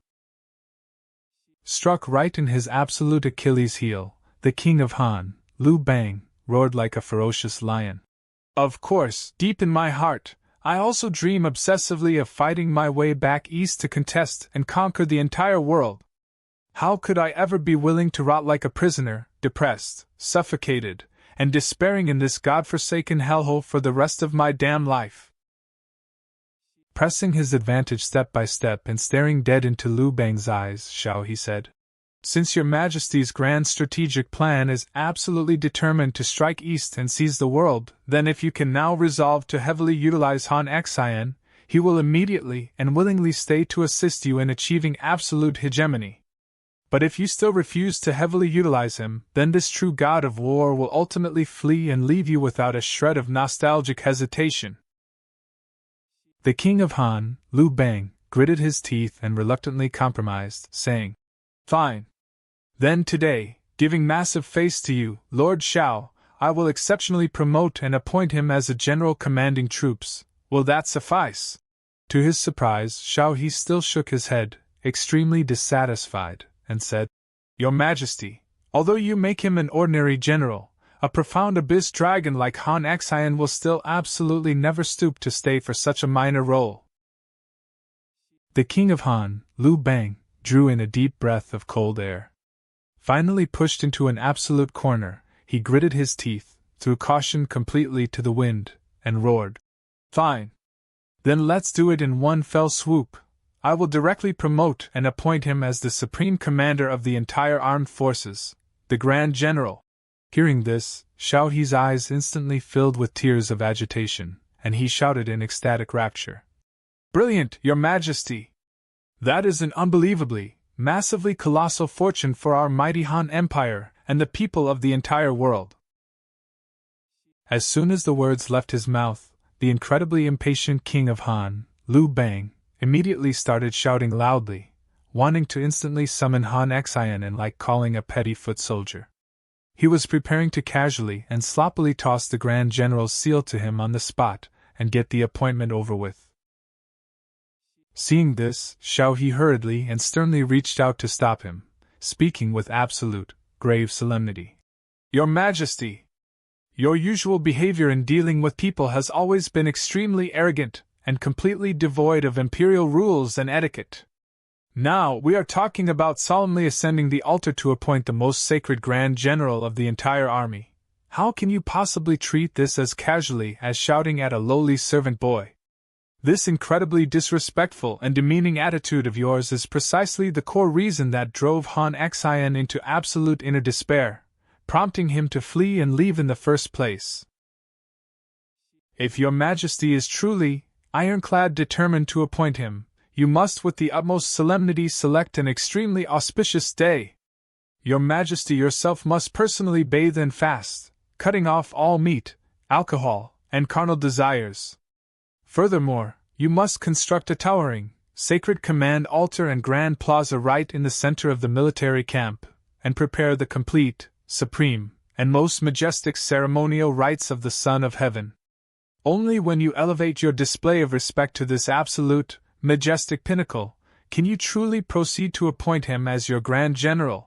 Hearing this, the king of Han, Liu Bang, was thoroughly convinced and with immense solemnity, nodded and agreed to every single one of Xiao He's rigorous demands.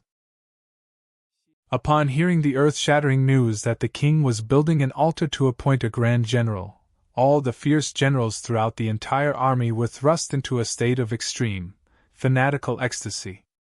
Every single deeply senior, battle-hardened general smugly daydreamed in his heart, narcissistically believing that it was finally his own glorious military merits that would allow him to step up to the heavens and secure this supreme commander's Grand General position.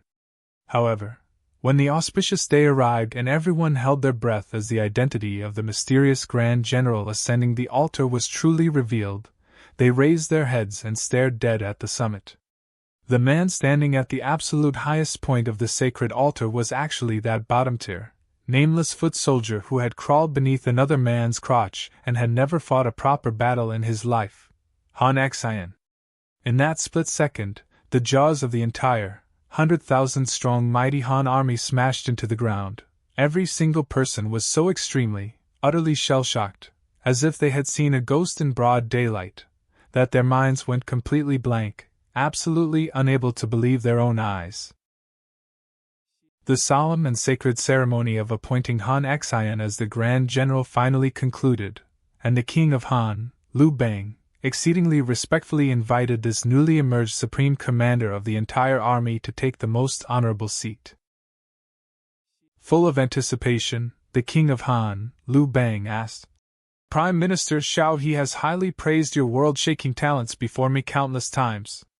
Now that supreme power has been entrusted to you, what brilliant stratagems and plans can you, General, use to instruct and guide me?" Han Xian arose with extreme humility to decline and express his gratitude. Then, with eyes blazing like torches, he asked the King of Han, "Today, if your Majesty wishes to march your army eastward to contest for the supreme ruling power of this boundless world, is not our greatest mortal enemy the imperious hegemon King of Western Chu, Xian Yu?" The King of Han, Liu Bang, nodded with a grave expression and replied in a deep voice, "It is indeed so. He is our irreconcilable mortal enemy." Han Xian pressed on relentlessly and asked with piercing sharpness, "Forgive my bluntness, but if your Majesty weighs and estimates in your own heart, in terms of fearless bravery and ferocity on the battlefield, in terms of benevolence and generosity towards subordinates, and in terms of the strength and power of your army, how do you compare to the hegemon King of Western Chu, Xian Yu?" Upon hearing this, the King of Han, Liu Bang, fell into a deathly silence.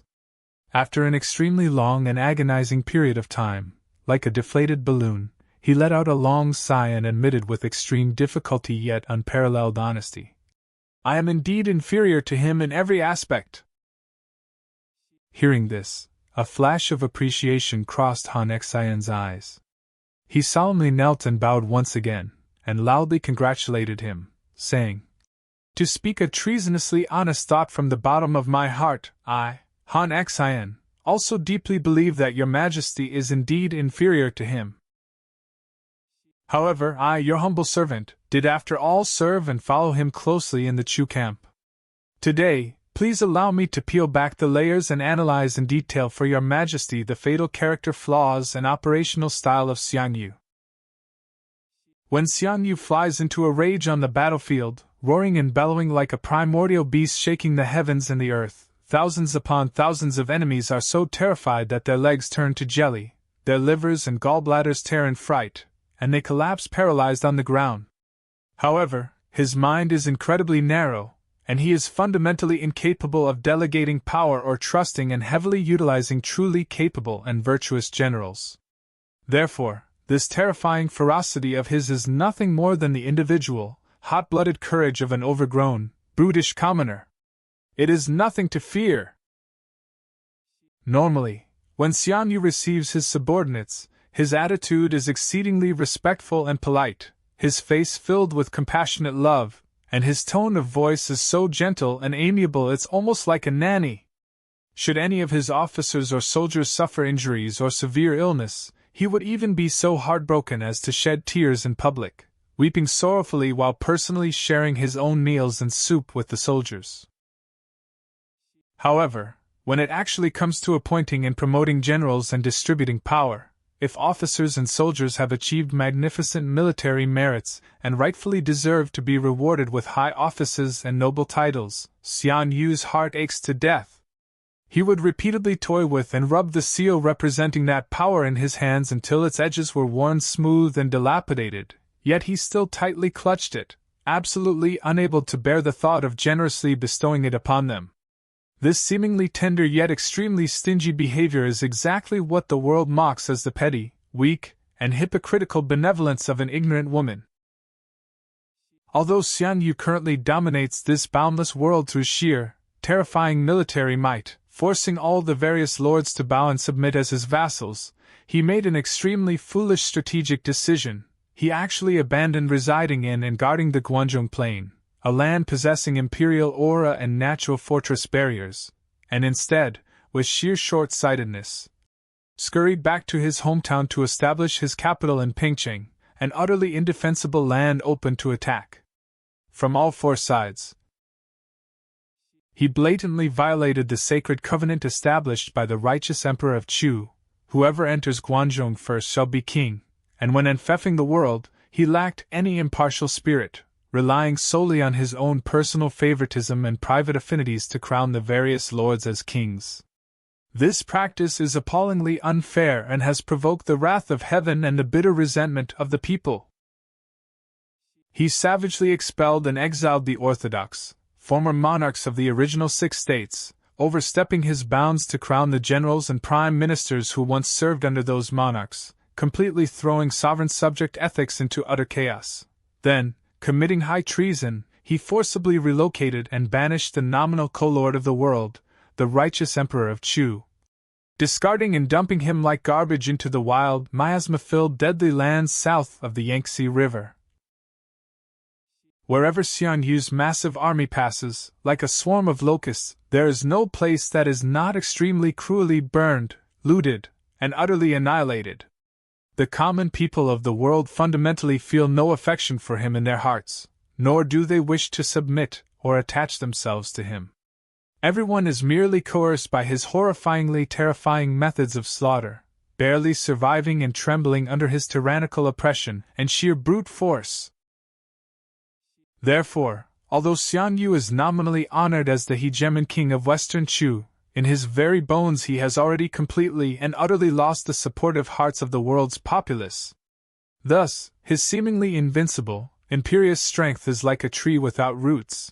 It is incredibly susceptible to reversal, becoming extremely weak, or even collapsing with a resounding crash.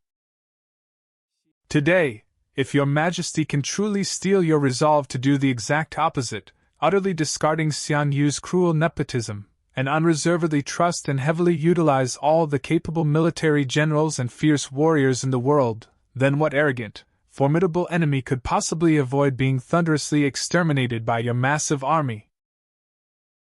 Generously taking the prosperous cities and fertile lands conquered across the world and unstintingly bestowing them as heavy rewards upon those meritorious ministers who bled and risked their lives for you. If you do this, what reason could the heroes of the world possibly have to not submit wholeheartedly and work themselves to the bone for you? Then, your Majesty, leading such a benevolent and righteous army that raises the banner of justice to crusade against tyranny, complying with the roaring fury of the hundreds of thousands of officers and soldiers under your command who yearn bitterly day and night, with bloodshot eyes, to fight their way back east to their homeland. Once this primordial force erupts, what enemy formation ahead could possibly avoid being crushed in one fell swoop and scattered into smoke and clouds? Furthermore, the 3 kings of the Qin territories, Zhang Han, Sima Xian, and Dong Yi, currently blocking our eastern advance, were originally commanding generals of the former Qin state. They commanded and led countless young soldiers from the Qin heartland in bloody external wars for several years. The number of Qin youths who were ruthlessly slaughtered and meaninglessly perished on the battlefield because of them is piled up like mountains, simply too many to even count. Later, to preserve their own wealth and glory, these 3 shameless scoundrels actually, with supreme despicability, deceived their 200,000-strong army, leading them to surrender to Xian Yu. As a result, when the massive army reached south of Sinan City, the tyrannical Xian Yu used extremely sinister and fraudulent means to cruelly bury alive and massacre all 200,000 plus of those unarmed, surrendered Qin prisoners. Amidst a landscape littered with corpses, only Zhang Han, Sima Xian, and Dong Yi, the 3 chief culprits, managed to luckily escape and preserve their own lives by stepping on the corpses of their brothers. Today, the elders and brothers of the Qin heartland in Guanzhong bear an absolute, extreme hatred and viciously curse these 3 soul-selling scums in their hearts. That colossal, tragic grief of losing sons and brothers, coupled with bone-deep hatred, has long since deeply permeated the very marrow of the Qin people, rendering it forever irresolvable. Today, relying on his incredibly terrifying military authority, Xian Yu has forcibly crowned these 3 men as the kings of Guanzhong to oppress the commoners. However, there is absolutely not a single soul among the Qin people who truly loves or supports them from the bottom of their hearts. They are utterly isolated and universally despised in the Qin lands. In stark contrast, Your Majesty, back when you led your benevolent and righteous army to break through the Wu Pass and advance into Xianyang, you did not privately violate or harm the common people's property by even the slightest fraction of a hair. Your flawless virtue of committing absolutely no offenses left the people feeling as though they were bathed in a refreshing spring breeze. With bold and decisive strokes, you thoroughly abolished the cannibalistic, draconian, and brutal laws of the Qin dynasty, which included collective punishment. Furthermore, with extreme leniency and in an unprecedented move, you established an incredibly simple and clear 3 chapters of law with the people of the Qin lands, completely delivering them from their sea of boundless suffering. Therefore, right now, among the common people of the Qin heartland in Guangzhou, there is absolutely not a single soul who does not eagerly and desperately yearn day and night to welcome Your Majesty back once again, so that you may return to be the true, legitimate ruler of their Qin lands. Furthermore, according to the sacred covenant sworn before heaven by all the various lords of the world, Your Majesty is the one true, legitimate son of heaven who rightfully ought to be crowned king and rule the prosperous Guangzhou plain. The common people of the entire world know this ironclad, undeniable fact with absolute and extreme clarity in their hearts. And when Your Majesty was forcibly stripped of your legitimate territory by the brutal Xian Yu and, suffering immense grievance, was forced to retreat into this desolate Hanzhong basin, there was absolutely not a single person among the Qin commoners in Guangzhou who did not deeply and intensely hate Xian Yu's tyrannical injustice in their hearts, sighing with profound, agonizing regret for your sake. Therefore, today, if Your Majesty merely raises a massive army immediately and charges eastward out of Hanzhong like a ferocious tiger descending a mountain, those 3 buffoon-like kings of the 3 Qins will prove utterly incapable of withstanding a single blow.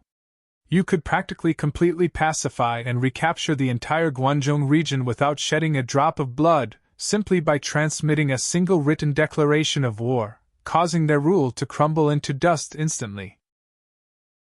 Having heard this magnificent, sweeping discourse, the king of Han, Liu Bang, felt his blood surge and was overjoyed to the absolute pinnacle of ecstatic rapture. Slapping his thigh in intense, internal remorse, he deeply regretted that he had obtained this peerless, world-shaking genius Han Xian far too late. Thus, Liu Bang immediately and unreservedly hung on his every word, fully adopting Han Xian's brilliant and divine stratagem. He began to swiftly and decisively deploy the targets and missions for all his fierce generals to fiercely attack, violently blowing the battle horn for the ultimate, desperate counter-offensive. Simultaneously, Liu Bang left behind his most trusted Prime Minister Xiao He, ordering him to personally anchor the Grand Rear Base. His task was to forcefully collect the endless taxes and revenues from the Ba and Shu regions, hailed as the lands of abundance, in order to ensure an unbroken, continuous supply of mountain-like grain provisions for the hundreds of thousands of expeditionary troops at the front lines. By the crisp, refreshing autumn of the 8th lunar month, the king of Han, Liu Bang, like a hidden dragon bursting from the abyss, personally led 100,000 tiger and wolf-like troops. Emerging completely undetected from the incredibly concealed and treacherous old road of Chengseng, he launched an extremely ferocious, lightning-fast surprise attack on the territory of the king of Yong, Zhang Han. Caught incredibly off guard and utterly humiliated, the horrified king of Yong, Zhang Han, turned pale with shock. He frantically scrambled to organize his forces to hastily intercept and counterattack the ferocious, overwhelming, tiger-like Han army that was swarming down upon them right at the walls of Chengseng City. The hastily assembled Yong army was entirely unable to withstand the explosive fury of the pent-up Han forces. They instantaneously disintegrated and suffered a catastrophic, crushing defeat. Terrified, Zhang Han abandoned his armor and fled wildly backward. He finally managed to halt and gather his shattered remnants, mustering the courage to fight once more at a place called Haoji. However, unsurprisingly, he was once again completely annihilated and catastrophically defeated by Han Xian. With nowhere left to turn, the utterly humiliated Zhang Han could only run for his life in a frantic panic, retreating to stubbornly defend his fortified base, the city of Feiqiu, absolutely terrified to ever step outside again. Riding the momentum of victory, the king of Han, Liu Bang, swiftly and overwhelmingly pacified vast swaths of the Yong territory like an autumn wind sweeping away fallen leaves. His massive, 100,000-strong army marched majestically eastward, striking straight to the very walls of the former Great Qin capital, Xianyang. Liu Bang personally led a massive contingent of elite main forces to tightly besiege the king of Yong, Zhang Han, trapping him in the isolated city of Feiqiu like an impenetrable iron barrel. Simultaneously, he divided his forces, dispatching his various tiger-like fierce generals to strike out in all directions to frantically besiege cities and pillage and seize other territories. Seeing that their doom was absolutely sealed, the completely terrified king of Sai, Sima Xian, and the king of Zhai Dongyi both surrendered without a fight, spinelessly offering up their cities and capitulating to the Han army. The king of Han, Liu Bang, decisively and cleanly confiscated all of their territories outright, converting these fertile lands into the Weinan Commandery, Heshang Commandery, and Shan Commandery, directly administered by the mighty Han dynasty. To permanently eliminate future worries, Han Army Generals Shuo and Wang Shi led a detachment, marching swaggeringly out of the Wu Pass. They intended to conveniently unite and rely on the troops of the regional warlord Wang Ling, who dominated the Nanyang area, to go to Liu Bang's hometown in Pei County to welcome and rescue his father, the Grand Duke, and his wife, Empress Liu, bringing them to the safety of Guangzhou. Far away in the east, upon hearing the news that the Han army had broken out of the Wu Pass attempting to extract their families, Xiang Yu was absolutely, intensely infuriated. He immediately mobilized a massive force of elite troops, blocking and intercepting the Han army like an impenetrable wall of copper and iron at a place called Yangxia, battering Shuo and his men so severely that they could not move an inch or advance a single step forward to rescue anyone. This fellow named Wang Ling was actually also a native of Liu Bang's hometown, Pei County. Earlier in the chaotic times, he had incredibly fiercely recruited and gathered a massive gang of desperate outlaws, numbering a full several thousand men, and had been entrenched like a local warlord hoarding troops in the Nanyang area, waiting and watching. It was not until this very moment, when the Han army swept through Guangzhou displaying invincible momentum, that he finally saw the grand trend of the world clearly, and decided to bring his fierce troops to officially submit and pledge allegiance to his fellow townsman, the king of Han, Liu Bang.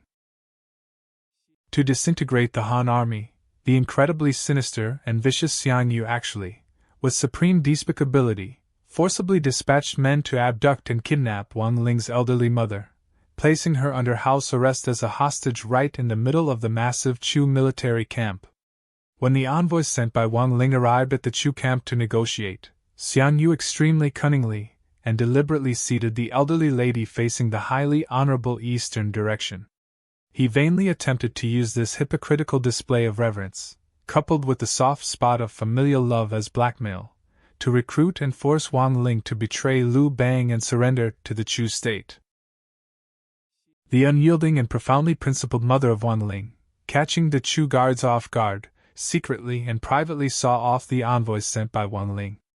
With old tears streaming down her face and weeping with extreme, tragic indignation, she earnestly instructed, "I desperately implore you to pass a message on behalf of this dying old woman to my son, Wang Ling. Tell him he must absolutely, devotedly, and wholeheartedly serve and assist the king of Han, Liu Bang. Because the king of Han is an incredibly generous, benevolent, and virtuous elder, and he will ultimately and undoubtedly defeat all warlords to conquer this boundless world. He absolutely, under no circumstances, must harbor any treacherous or wavering dual loyalties toward the king of Han out of concern for the life or death of this wretched old woman. Today, this old woman will use my own extremely resolute death to see you off, completely and utterly severing that beast Xian Yu's vicious fantasy of blackmailing my son." The moment her words fell, This incredibly great mother, without a single shred of hesitation and with absolute, ultimate resolve, violently threw herself onto the razor-sharp blade of a sword, gruesomely slitting her own throat and dying instantly on the spot, as dark red blood immediately splattered all over the ground. The hegemon king of Western Chu, Xian Yu, who arrogantly believed he controlled everything, upon learning that his hostage had actually committed suicide right under his nose, felt incredibly and severely humiliated. He flew into an extremely frantic, jumping, and maddeningly psychotic rage. Utterly stripped of his humanity, Xian Yu actually issued a psychotic and maddening order to set up a massive iron cauldron of boiling water. In an act of extreme, cruel, and perverted savagery, he threw the corpse of Wang Ling's elderly mother inside, boiling her exactly as one would boil a slaughtered beast. In order to block the Han army, the furious Xian Yu incredibly casually pulled his close crony Jingchang, who had previously served as the magistrate of Wu County, and forcibly crowned and promoted him as the new king of Han. He vainly attempted to use this extremely obedient puppet as a human shield to desperately resist and block the overwhelming, bamboo-splitting massive Han army forces seeking to march east. In order to incredibly ingeniously confuse the enemy, the deeply resourceful Zhang Liang secretly dispatched someone to deliver an extremely deceptive confidential letter to Xian Yu. The letter extremely earnestly and deceitfully pleaded, "May the hegemon king see clearly! Because the king of Han, Liu Bang, was stripped of his rightful territory and lost his original position, he feels intensely aggrieved. His current mobilization is merely an extreme desire to obtain the Guanzhong plain that rightfully belongs to him. As long as he can have his wish fulfilled and the original covenant honored, he will immediately and with extreme satisfaction halt all military actions. Even if you lent him the courage of 10 men, he would absolutely never dare to advance east to invade your Chu territories ever again." Zhang Liang then incredibly sinisterly and viciously collected the top-secret documents regarding the joint rebellion of Tian Rong of Qi and Ping Yu of Liang, bundling them together and sending them to Xian Yu. Alongside them, he fanned the flames with extreme exaggeration, warning, "Hegemon King, you must be absolutely careful. Look, the Qi state is incredibly arrogantly scheming to unite with the Zhao state. Fighting shoulder to shoulder, they possess an extremely vicious plot to mobilize their armies and thoroughly annihilate your Chu headquarters." The simple-minded Xian Yu, upon reading these letters, actually believed them with extreme, unquestioning conviction. Because of this incredibly fatal reason, he completely dismissed and eradicated any intention or thought of marching west to crush Liu Bang. Instead, in an extremely manic frenzy, he turned his massive, invincible main army around and marched majestically northward to maniacally strike and fight a bloody death match against the rebelling Tian Rong of the Qi state. The originally legitimate king of Yen, Han Guang, feeling intensely aggrieved, absolutely and stubbornly refused to obey Xiang Yu's utterly absurd decree to depart for the bitterly cold and remote Liaodong to be an exiled king. Seeing this, the incredibly ambitious and treacherous minister Zhang Tu actually led his troops in an extremely vicious surprise attack, cutting down his former master Han Guang with a single blade, and incredibly bloodily swallowed up and usurped all of his vast territories. Right within this blood-soaked, turbulent year, the king of Han, Liu Bang, made an incredible, exceptional promotion, elevating his fellow townsman from Pei County, Zhou Ke, who originally held the post of internal scribe. He directly promoted him to the incredibly powerful and prestigious position of grandee secretary, granting him supreme censorial authority over the realm.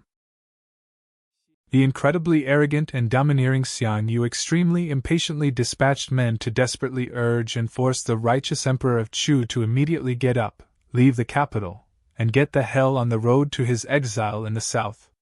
Pitifully, the multitude of ministers and close attendants surrounding the righteous emperor, seeing that their master had utterly lost all power and was a mud idol crossing a river, unable to even save himself, actually scattered like monkeys abandoning a falling tree, gradually and incredibly heartlessly betraying and abandoning him to flee for their own lives.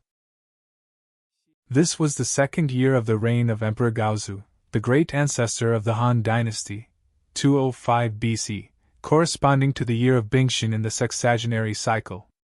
A grand era of shifting winds and clouds, where heroes vied for supremacy, was unfolding across the land. In the 10th month of winter, amid the biting cold, King Xiangyu secretly dispatched the kings of Zhejiang, Hengshan, and Linjiang to intercept and attack Emperor Yi. Ultimately, the nominal sovereign of the realm was tragically put to death amidst the surging waters of the Yangtze River.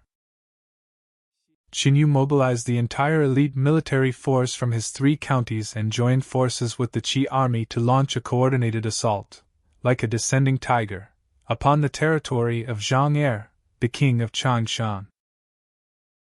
Zhang Er, the king of Changshan, was unable to hold his ground and suffered defeat. He fled in haste to seek refuge with Liu Bang, the king of Han, and paid his respects at Feiqiu.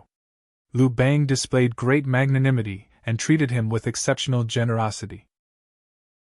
After his great victory, Qin respectfully welcomed King Xia of Zhao back from Dai, restoring him to his throne as the king of Zhao and reinstating the state's sovereignty. King Xia of Zhao was profoundly grateful to Qin for saving him and restoring his kingdom, and thus he formally enfeoffed Qin as the king of Dai. Qin believed that King Xia of Zhao was young and frail, and since the kingdom had only recently been stabilized, he chose not to depart for his own realm of Dai. Instead, he remained to mentor and assist the king of Zhao, dispatching Xia Sha to govern and defend Dai in the capacity of chancellor.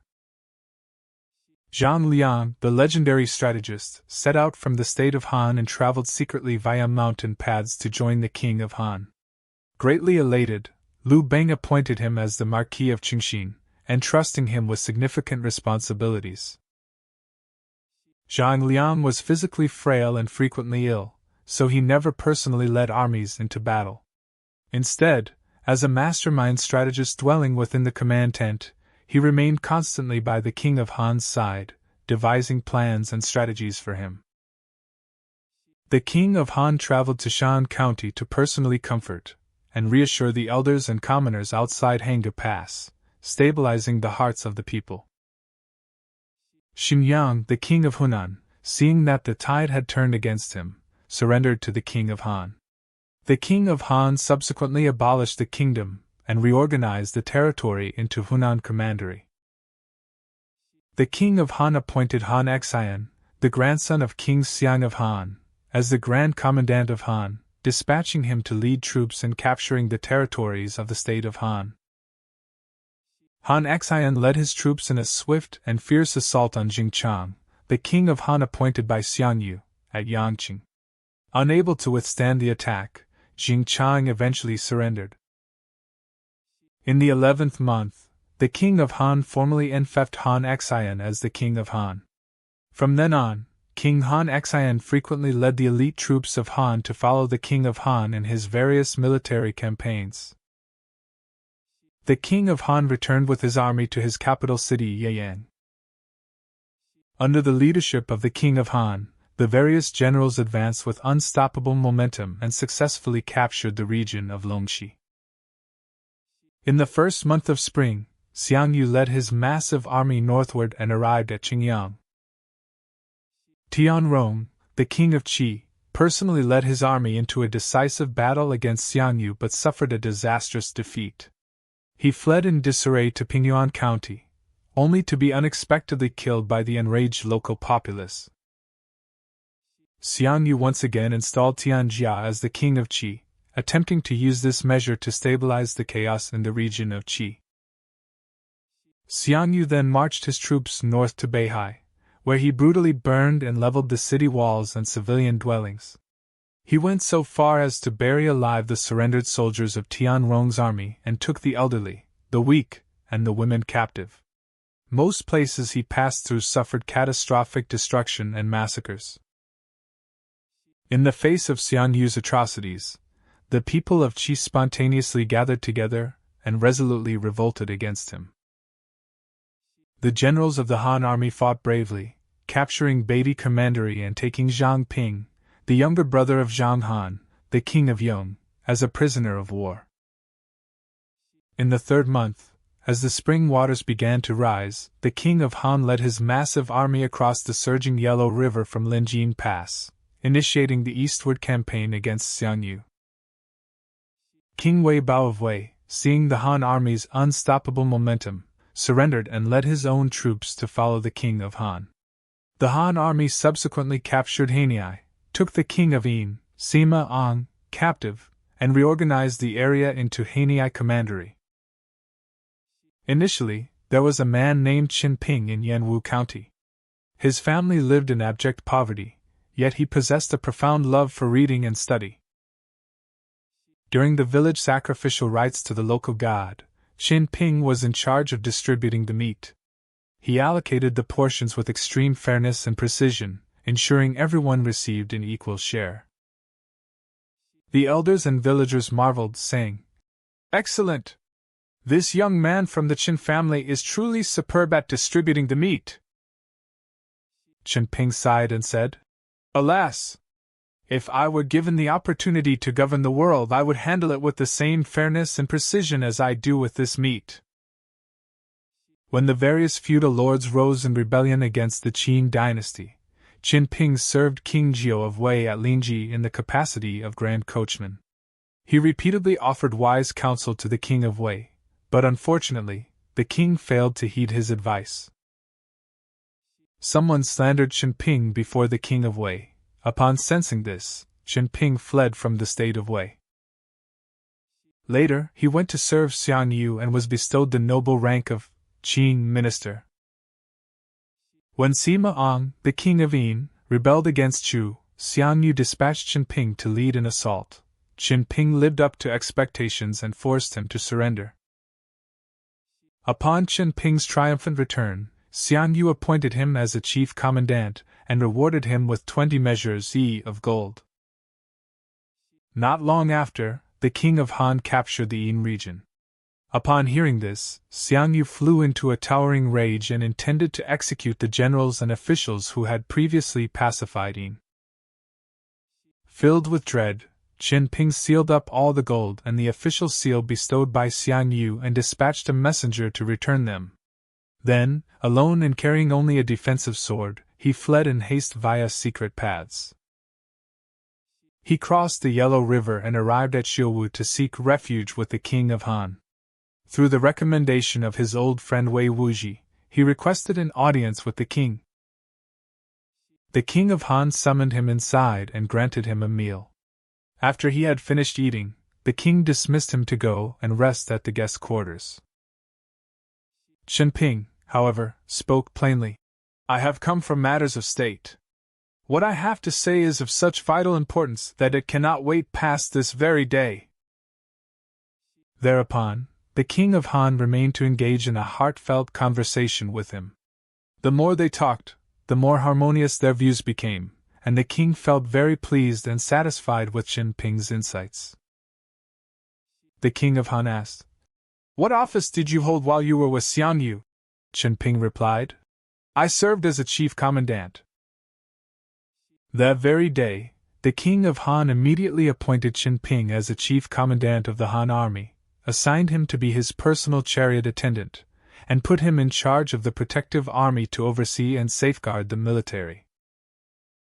The generals, upon hearing this, broke into an indignant uproar, shouting, "The king has just acquired a runaway soldier from Chu today.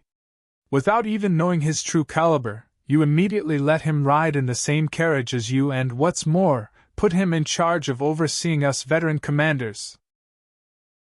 When the king of Han heard these rumors and complaints, instead of being swayed, he trusted and favored Qin Ping even more. The king of Han led his army southward across the Pingying Ford and arrived at the new city of Luoyang. An esteemed elder of the locality, known as Old Master Dong, intercepted the king's carriage and counseled him.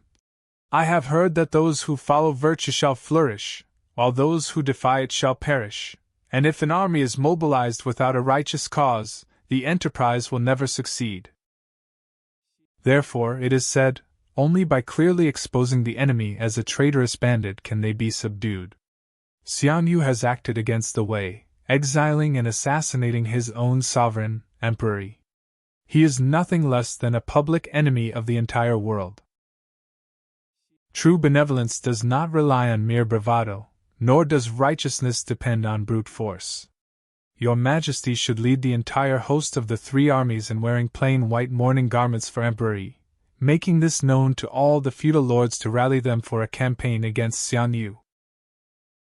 Should you do this, there is no one within the four seas who will not look up to your virtue. This is truly a magnificent deed, worthy of the sage kings of the three dynasties. Thereupon, the king of Han immediately and solemnly held funeral rites for Emperor Yi. He bared one shoulder in ritual mourning, wailed aloud in profound grief, and observed 3 full days of ceremonial lamentation. He dispatched messengers to inform the various feudal lords, saying, "The entire realm collectively installed Emperor Yi, and we all once turned our faces northward to serve him as his loyal subjects.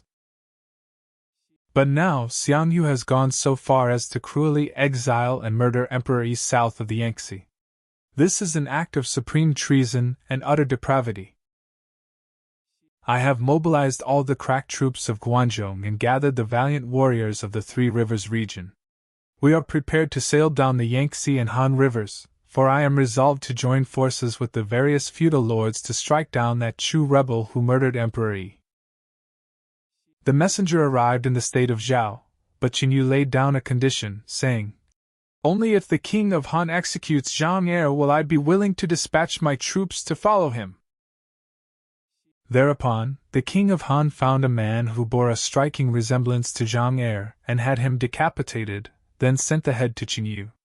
Believing it to be genuine, Qin Yu finally dispatched his elite troops to assist the king of Han. Tianheng, the younger brother of Tianrong, gathered the scattered remnants of the defeated army amidst the chaos of war, miraculously amassing tens of thousands of men to resolutely raise the banner of rebellion against Xiang Yu in Qingyang. In the 4th month of summer, Tianheng formally installed Tianrong's son, Tianduang, as the new king of Qi, using his status to rally the people and lead the Qi army in a desperate resistance against Xiang Yu's ferocious Chu forces. Xiang Yu was bogged down by Tianheng's tenacious resistance, and remained trapped in the Qi region. Despite launching successive and relentless waves of attacks, he was unable to capture this stubborn stronghold. Although Xiang Yu had long heard that Liu Bang was leading a massive army eastward, threatening his home base, he stubbornly resolved to first shatter the Qi resistance before turning back to deal with Liu Bang. Precisely because Xiang Yu was pinned down in Qi, Liu Bang seized the opportunity to lead a vast coalition of feudal lords, totaling 560,000 men, marching with grand momentum toward the state of Chu. When the Han army reached Waiwang, Ping Yu, a master of guerrilla warfare, led his more than 30,000 elite troops to officially swear allegiance to the king of Han, providing a formidable reinforcement to Liu Bang's camp. The king of Han said warmly to the assembly, "General Peng has personally reclaimed more than 10 cities in the Wei region and is eager to install a descendant of Wei as king. Now, it is clear that Wei Bao, the king of Western Wei, is the true heir of Wei." Thereupon, the king of Han appointed Ping Yu as the chancellor of Wei, granting him full authority to lead his personal forces to capture and pacify the extensive Liang region. After entering Xiang Yu's capital, Pengqing, Liu Bang was unexpectedly blinded by the opulence before him.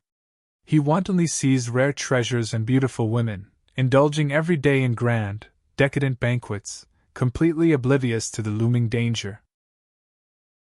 Upon hearing of Pengqing's fall, Xiang Yu, far away in Qi, flew into a rage. He ordered his generals to continue besieging Qi to distract the enemy, while he personally led a mere 30,000 elite cavalrymen southward, galloping through Lu and Huling to arrive silently at Shao County. At dawn, the Chu army descended like celestial warriors, launching an overwhelming assault on the Han forces and sweeping eastward toward Pengqing. By noon, they had completely shattered the 560,000-strong Han coalition. The Han soldiers fled in a frantic, disorganized mass like headless flies, trampling one another in their sheer terror.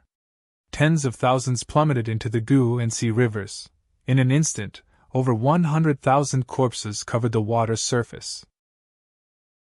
The surviving Han soldiers fled desperately toward the southern mountains, but the relentless Chu army followed them like a shadow, hunting them down all the way to the banks of the Sui River, east of Lingbai. Driven to a dead end, the Han army retreated step by step.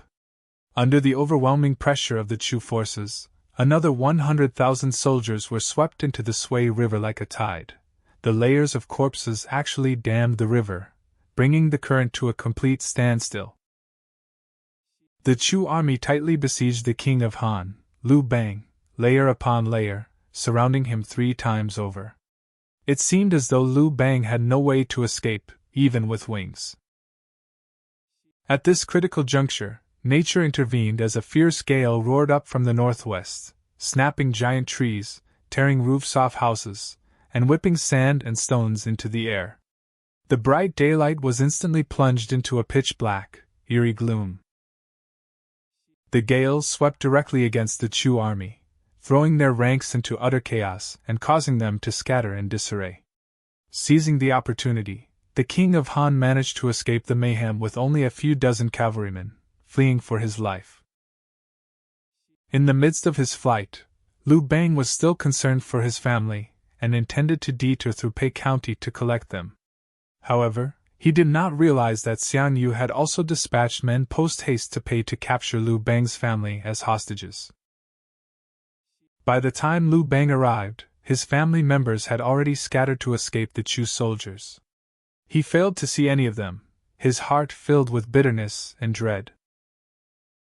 On the escape route, the king of Han happened upon his lost son, Liu Ying, and his daughter, Princess Liyuan.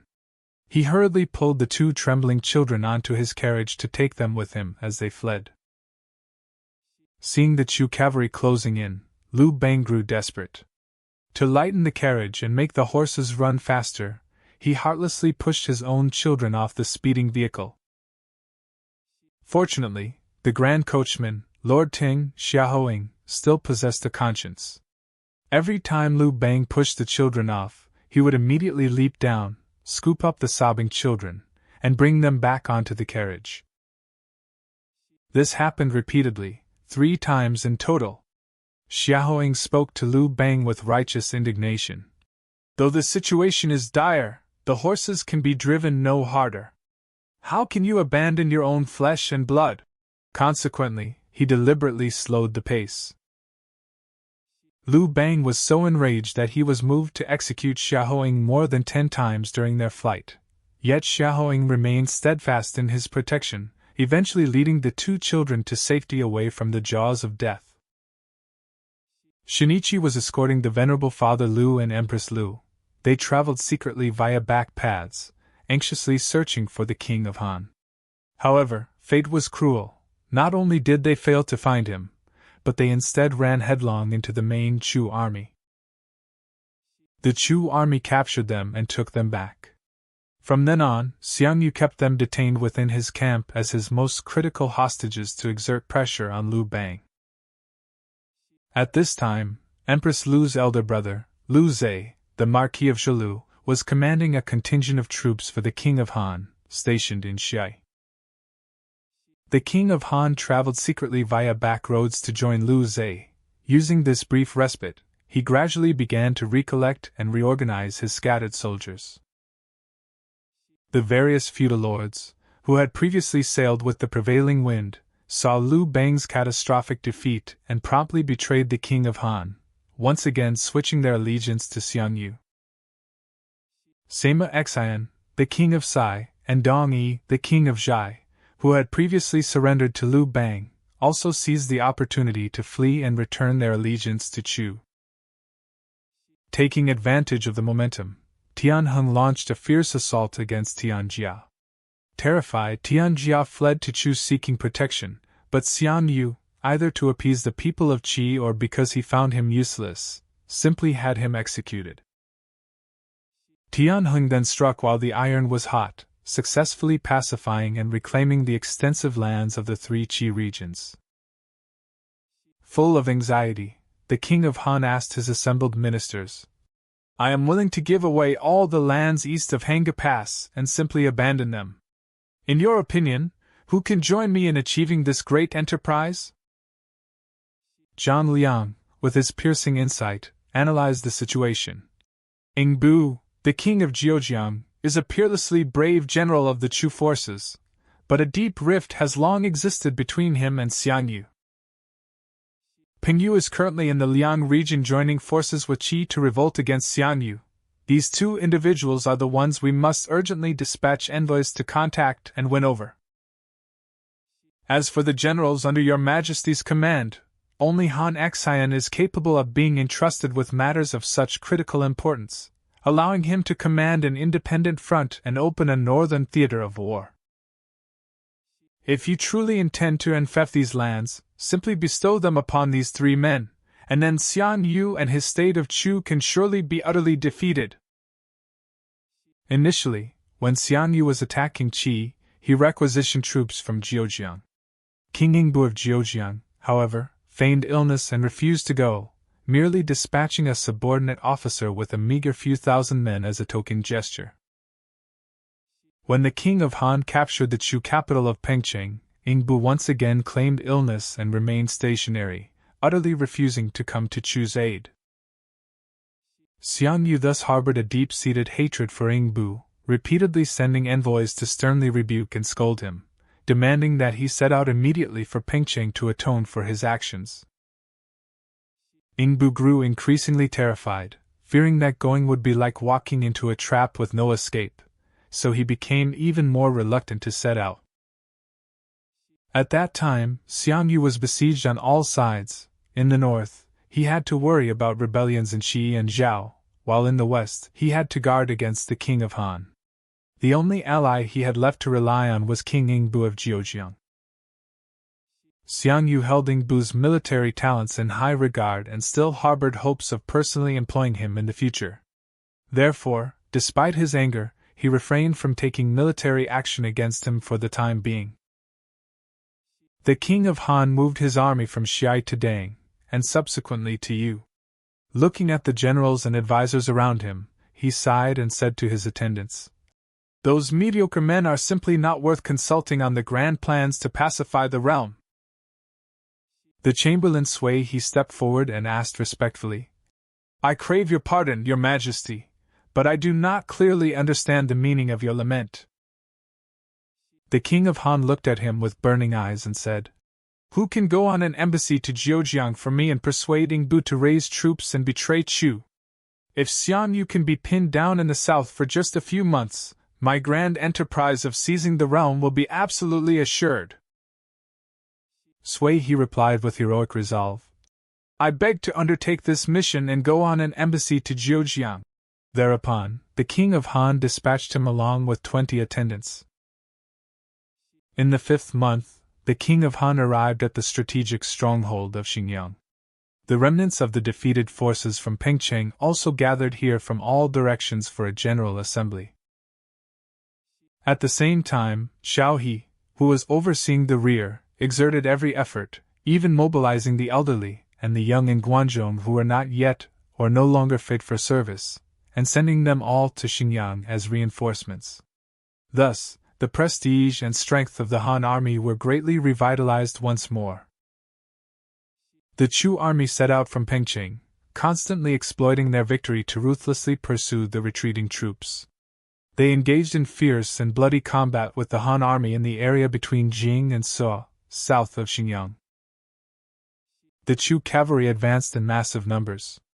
When the king of Han sought to select a fierce general from his army to command his own cavalry, everyone unanimously recommended Li Bai and Luo Jia, men from Zhongquan who had been veteran Qin cavalry officers. Just as the king of Han was about to appoint them, Li Bai and Luo Jia declined with great trepidation, saying, "We are but former subjects of Qin, and we fear the army will not trust us. We hope your majesty will appoint one of your close confidants who excels in riding and archery to lead us. We will serve him with all our strength." Thereupon, the king of Han appointed the young and valiant Guanning as the prefect of the palace grandees, with Li Bai and Luo Jia serving as his left and right colonels. Guanning led this elite cavalry in a life-and-death struggle against the formidable Chu cavalry east of Xinjiang, and remarkably, they utterly crushed the Chu forces. Because of this stinging defeat, the Chu army was never again able to advance a single step past Xinjiang, and their plan to march westward into Guangzhou was completely thwarted. The king of Han stationed his main forces at Xinjiang and ingeniously constructed a fortified corridor connecting directly to the Yellow River, ensuring the secure transport of the inexhaustible grain supplies from the Ao granary. Zhou Bo, Guanning, and others spoke to the king of Han, saying, "Although Chenping is as handsome as the jade on a crown, his inner character and talent may not match his superficial appearance. We have heard that while Chenping was at home, he had an illicit affair with his sister-in-law. When he served the king of Wei, he was not tolerated and fled to Chu. Failing to find favor there, he fled again to join Han. Now your majesty treats him with such high honor, granting him a lofty office and appointing him as the inspector general to oversee the military. We also heard that Chenping accepts bribes from the generals. Those who give more gold receive favorable assignments, while those who give less are given undesirable ones. Chenping is a treacherous and fickle official. We hope your majesty will scrutinize his character carefully." The king of Han grew suspicious of the matter and summoned Wei Wuji to reprimand him. Wei Wuji said, "What I spoke of was his talent. What your majesty asks about is his conduct. If there were people with the conduct of Wei Xing or Xiao Ji, but who offer no advantage to the outcome of victory or defeat, why should your majesty have the leisure to employ them? In this stalemate between Chu and Han, I recommend men of extraordinary strategy. I only consider whether their plans are truly sufficient to benefit the state, and nothing else. As for his affair with his sister-in-law or his taking of gold, why are these enough to cause suspicion?" The king of Han summoned Chenping and questioned him. "Sir, you served Wei but it didn't work out, you served Chu but left, and now you are with me. Is it that a man of integrity naturally has so many changes of heart?" Chenping said, "I served the king of Wei, but he could not use my suggestions, so I left. I served King Xiang, but he cannot trust people. Those whom King Xiang trusts and favors are either members of the Xiang clan or the brothers of his wife. Although there are men of extraordinary talent, he cannot employ them. Hearing that the king of Han is capable of employing men of talent, I therefore came to join your majesty. I came here empty-handed. If I did not accept gold, I would have had no means of support. If my plans are truly worth adopting, I hope your majesty will use them. If there is nothing useful in them, all the gold is still here. I beg to seal it, return it to the government, and be allowed to take my leave." The king of Han then apologized, rewarded him generously, and appointed him as the inspector general to supervise all the generals. Thereupon, the various generals did not dare to speak against him again. King Bao of Wei requested leave to go home and visit his sick mother. Once he arrived, he cut off the fords of the Yellow River and rebelled to join Chu. In the 6th month, the king of Han returned to Yan'an. On the day of Renwu, he installed his son Ing as the crown prince and granted amnesty to criminals. The Han army diverted water to flood Feiqiu. Feiqiu surrendered, and Zhang Han committed suicide. He fully pacified the land of Yong and reorganized it into the commanderies of Weinan, Beidi, and Longxi. A great famine occurred in Guangzhou. A bushel of rice cost 10,000 coins, and people resorted to cannibalism. He ordered the people to go to Shu and Han to find food. Initially, when Qin fell, the heroes and strongmen scrambled for gold and jade, but only the Ren family of Xuanzhu dug pits to store grain. By the time Chu and Han confronted each other at Xinjiang and the people could not farm, The gold and jade of the heroes all went to the Ren family. The Rens rose because of this, remaining wealthy for several generations. In the 8th month of autumn, the king of Han went to Xingyang and ordered Xiao He to guard Guanzhong and attend to the crown prince. He established laws and regulations and erected ancestral temples, altars to the gods of land and grain, palaces, and administrative districts. When there were matters that could not be memorialized for decision in time, he would act as he saw fit and inform the king upon his return. He calculated the households and population of Guanzhong and managed grain transport and troop recruitment to supply the army, such that they were never in want. The king of Han sent Zizhi to persuade King Bao of Wei and summon him. Bao did not listen, saying, "The king of Han is arrogant and insulting. He scolds the feudal lords and his ministers as if he were scolding slaves. I cannot bear to see him again." Thereupon, the king of Han appointed Han Xian as the left chancellor, and sent him with Guan Ying and Chao Shen to attack Wei. The king of Han asked Zizhi, "Who is the commander-in-chief of Wei?" He replied, "Bai Ji." The king said, "That man still smells of his mother's milk. How could he stand against Han Xian?" "Who is the cavalry commander?" he said. "Tongjian." He said, "He is the son of the Qin general Feng Wuze. Though he is capable, he cannot stand against Guan Ying." "Who is the infantry commander?" he said. "Xiang Tu," he replied. "He cannot stand against Chao Shen. I have no more worries." Han Xian also asked Masterly, "Could it be that Wei has not employed Zhou Shu as their commander-in-chief?" Masterly said, "It is Bai Ji." Xian said, "He is but a mere boy." Thereupon he advanced his troops. The king of Wei gathered a massive force at Puban to block Linjin. Xian then set up numerous decoy troops and displayed boats, as if to cross at Linjin, while secretly sending hidden troops from Xianyang to cross the river using wooden jars, Muing, and launch a surprise attack on Ani. King Bao of Wei was startled and led his troops to confront Xian. In the 9th month, Xian defeated and captured Bao, sending him to Xingyang. He fully pacified the Wei lands and established the commanderies of Hedong, Shandong, and Taiyuan. When the Han were defeated at Pingcheng and retreated westward, Qin also realized that Zhang Er was not dead and promptly betrayed the Han. Having pacified Wei, Han Xian sent someone to request 30,000 troops, wishing to use them to conquer Yan and Zhao in the north, attack Xi in the east, and cut off the Chu supply lines in the south. The king of Han granted it, and sent Zhang Er to accompany him, leading troops eastward and northward to attack Zhao and Dai.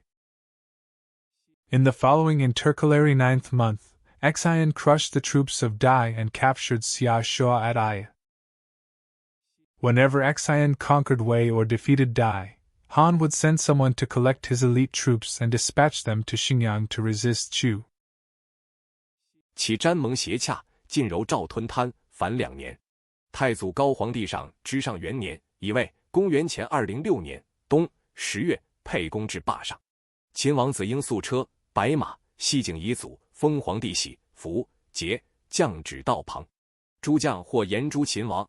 沛公曰：“始怀王前我，故以能宽容。且人以降，杀之不降，乃以属列。”贾议论曰：“秦以区区之地至万城之权，招8州而朝同列，100有余年，然后以6合为家，尧、韩为公。一夫作难而妻妙堕，身死人手，为天下笑者，何也？人亦不食而攻守之事异也。”沛公西入咸阳，诸将皆征走金帛财物之府分之。萧何独先入收秦城相府，图及藏之，以此沛公得据知天下恶塞，户口多少，强弱之处。沛公见秦公室，帷帐、狗马、重宝、妇女以千数，意欲留居之。樊哙谏曰：“沛公欲有天下耶？将为富家翁耶？凡此奢利之物，皆秦所以亡也。沛公何用焉？愿即还霸上，无留宫中。”沛公不听。张良曰：“秦为无道，故沛公德至此。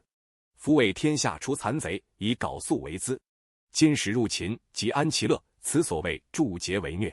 且忠言逆耳利于行，良药苦口利于病，愿沛公听樊哙言。沛公乃韩军霸上。11月，沛公西召诸县父老豪杰，谓曰：父老苦秦苛法久矣。吾与诸侯曰：先入关者亡之，吾当亡关中。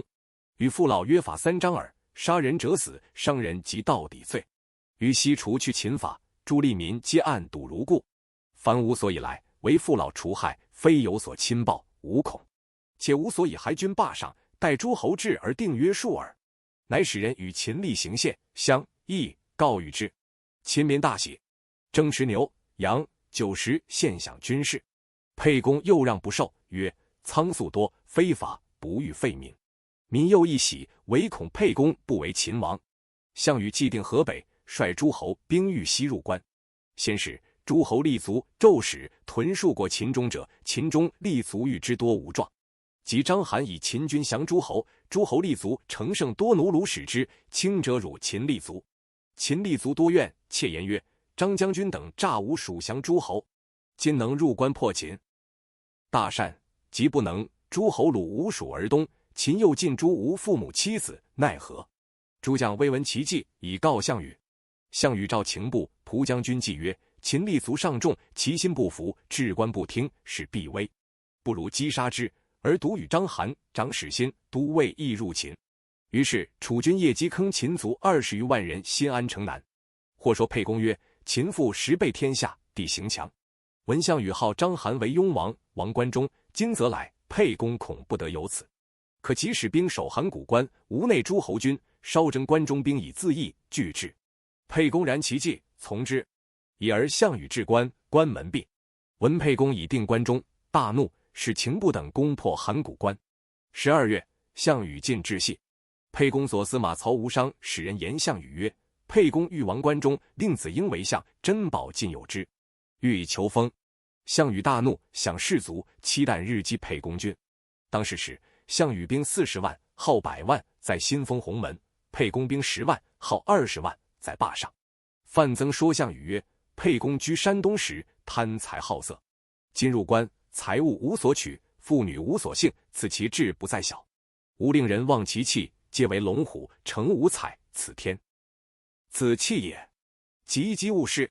除左引项伯者，项羽继父也，素善张良，乃夜驰之沛公军，私见张良，具告以示，欲虎与俱去，曰：吾惧死也。张良曰：臣为韩王送沛公，沛公今有疾，王去不义，不可不与。良乃入，具告沛公。沛公大惊。良曰：料公士卒，足以当项羽乎？沛公默然曰：故不如也。且谓之奈何？张良曰：请往谓项伯，言沛公之不敢叛也。沛公曰：君安与项伯有故？张良曰：秦时与臣游，常杀人，臣活之。今事有急，故幸来告良。沛公曰：孰与君少长？良曰：长于臣。沛公曰：君为我忽入，吾得兄视之。张良出，故要项伯，项伯即入见沛公。沛公奉之酒为寿，约为婚姻，曰：吾入关，秋毫不敢有所进，即利民，封府库而待将军。所以遣将守关者，被他道之出入与非常也。日夜望将军至，岂敢反乎？愿伯惧言臣之不敢备得也。项伯许诺，谓沛公曰：旦日不可不早自来谢项王。沛公曰：诺。于是项伯复夜去，至军中，惧矣。沛公言报项羽，因言曰：沛公不先破关中，攻其敢入乎？今人有大功而击之，不义也。不如因善御之。项羽许诺。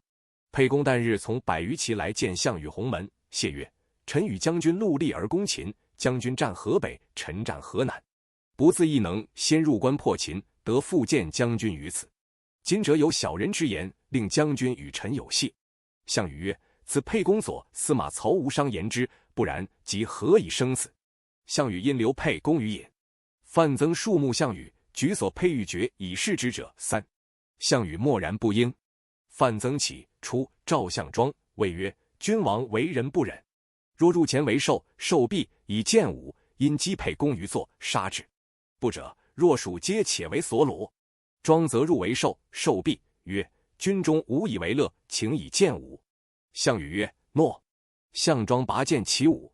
项伯亦拔剑起舞，常以身意避沛公，庄不得击。于是张良至军门见樊哙。哙曰：今日之事何如？良曰：今项庄拔剑舞，其意常在沛公也。哙曰：此破矣，臣请入，与之同命。哙即带剑拥盾。入。军门卫士御止不内，樊哙策其盾以状，卫士仆地。遂入，披为立，嗔目视项羽，头发上指，目眦尽裂。项羽按剑而泣曰：克何为者？张良曰：沛公之参圣樊哙也。项羽曰：壮士，赐之之酒。则与斗之酒。哙拜谢，起，立而饮之。项羽曰：赐之至坚。则与一生至坚。樊哙负其盾于地，加至坚其上，把剑切而啖之。项羽曰：壮士能复饮乎？樊哙曰：臣死且不避，知酒安足此？夫秦有虎狼之心，杀人如不能举，行人如恐不胜，天下皆叛之。怀王与诸将曰：先破秦入咸阳者，王之。今沛公先破秦入咸阳，毫毛不敢有所进，还君霸上以待将军。劳苦而功高如此，未有封爵之赏，而听戏人之说，欲诛有功之人，此亡秦之虚耳，窃为将军不取也。项羽未有以应，曰：坐。樊哙从良坐。坐须臾，沛公起如厕，因召樊哙出。公曰：今者出，为此也，谓之奈何？樊哙曰：如今人方为刀俎，我方为鱼肉，何此为？于是遂去。鸿门去霸上40里，沛公则至车骑，脱身独骑，樊哙、夏侯婴、晋强、纪信等4人持剑，遁不走，从骊山下到芷阳践行，去霸上。刘张良使谢项羽，以白璧献羽，玉斗与亚父。沛公谓良曰：从此到至吴军，不过20里耳。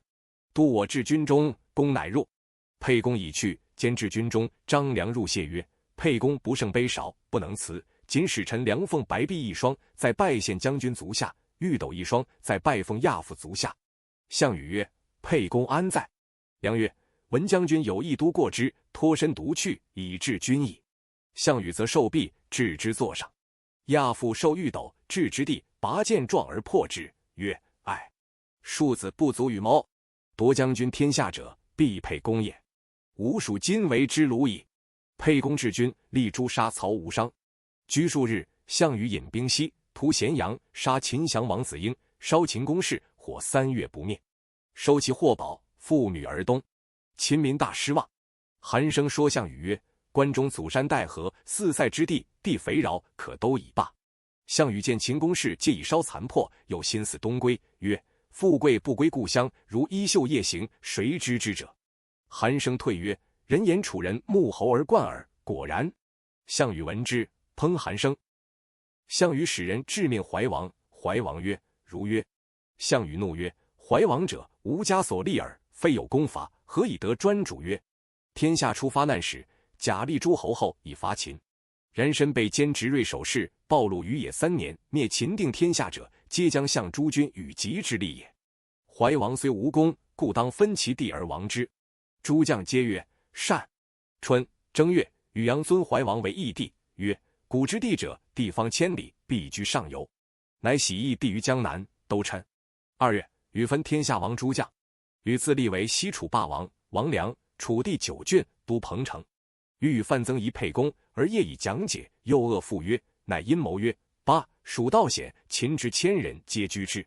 乃曰：八，蜀亦关中地也。故立沛公为汉王，王八、蜀、汉中都南郑，而3分关中，王秦降将，以拒塞汉路。章邯为雍王，王咸阳以西，都废丘。张世新者，故为溧阳御苑，常有得于项梁。都尉董翳者，本劝章邯降楚。故立新为塞王，王咸阳以东，至河，都岳阳；立为翟王，王上郡，都高奴。项羽欲自取梁地，乃徙魏王豹为西魏王，王河东，都平阳。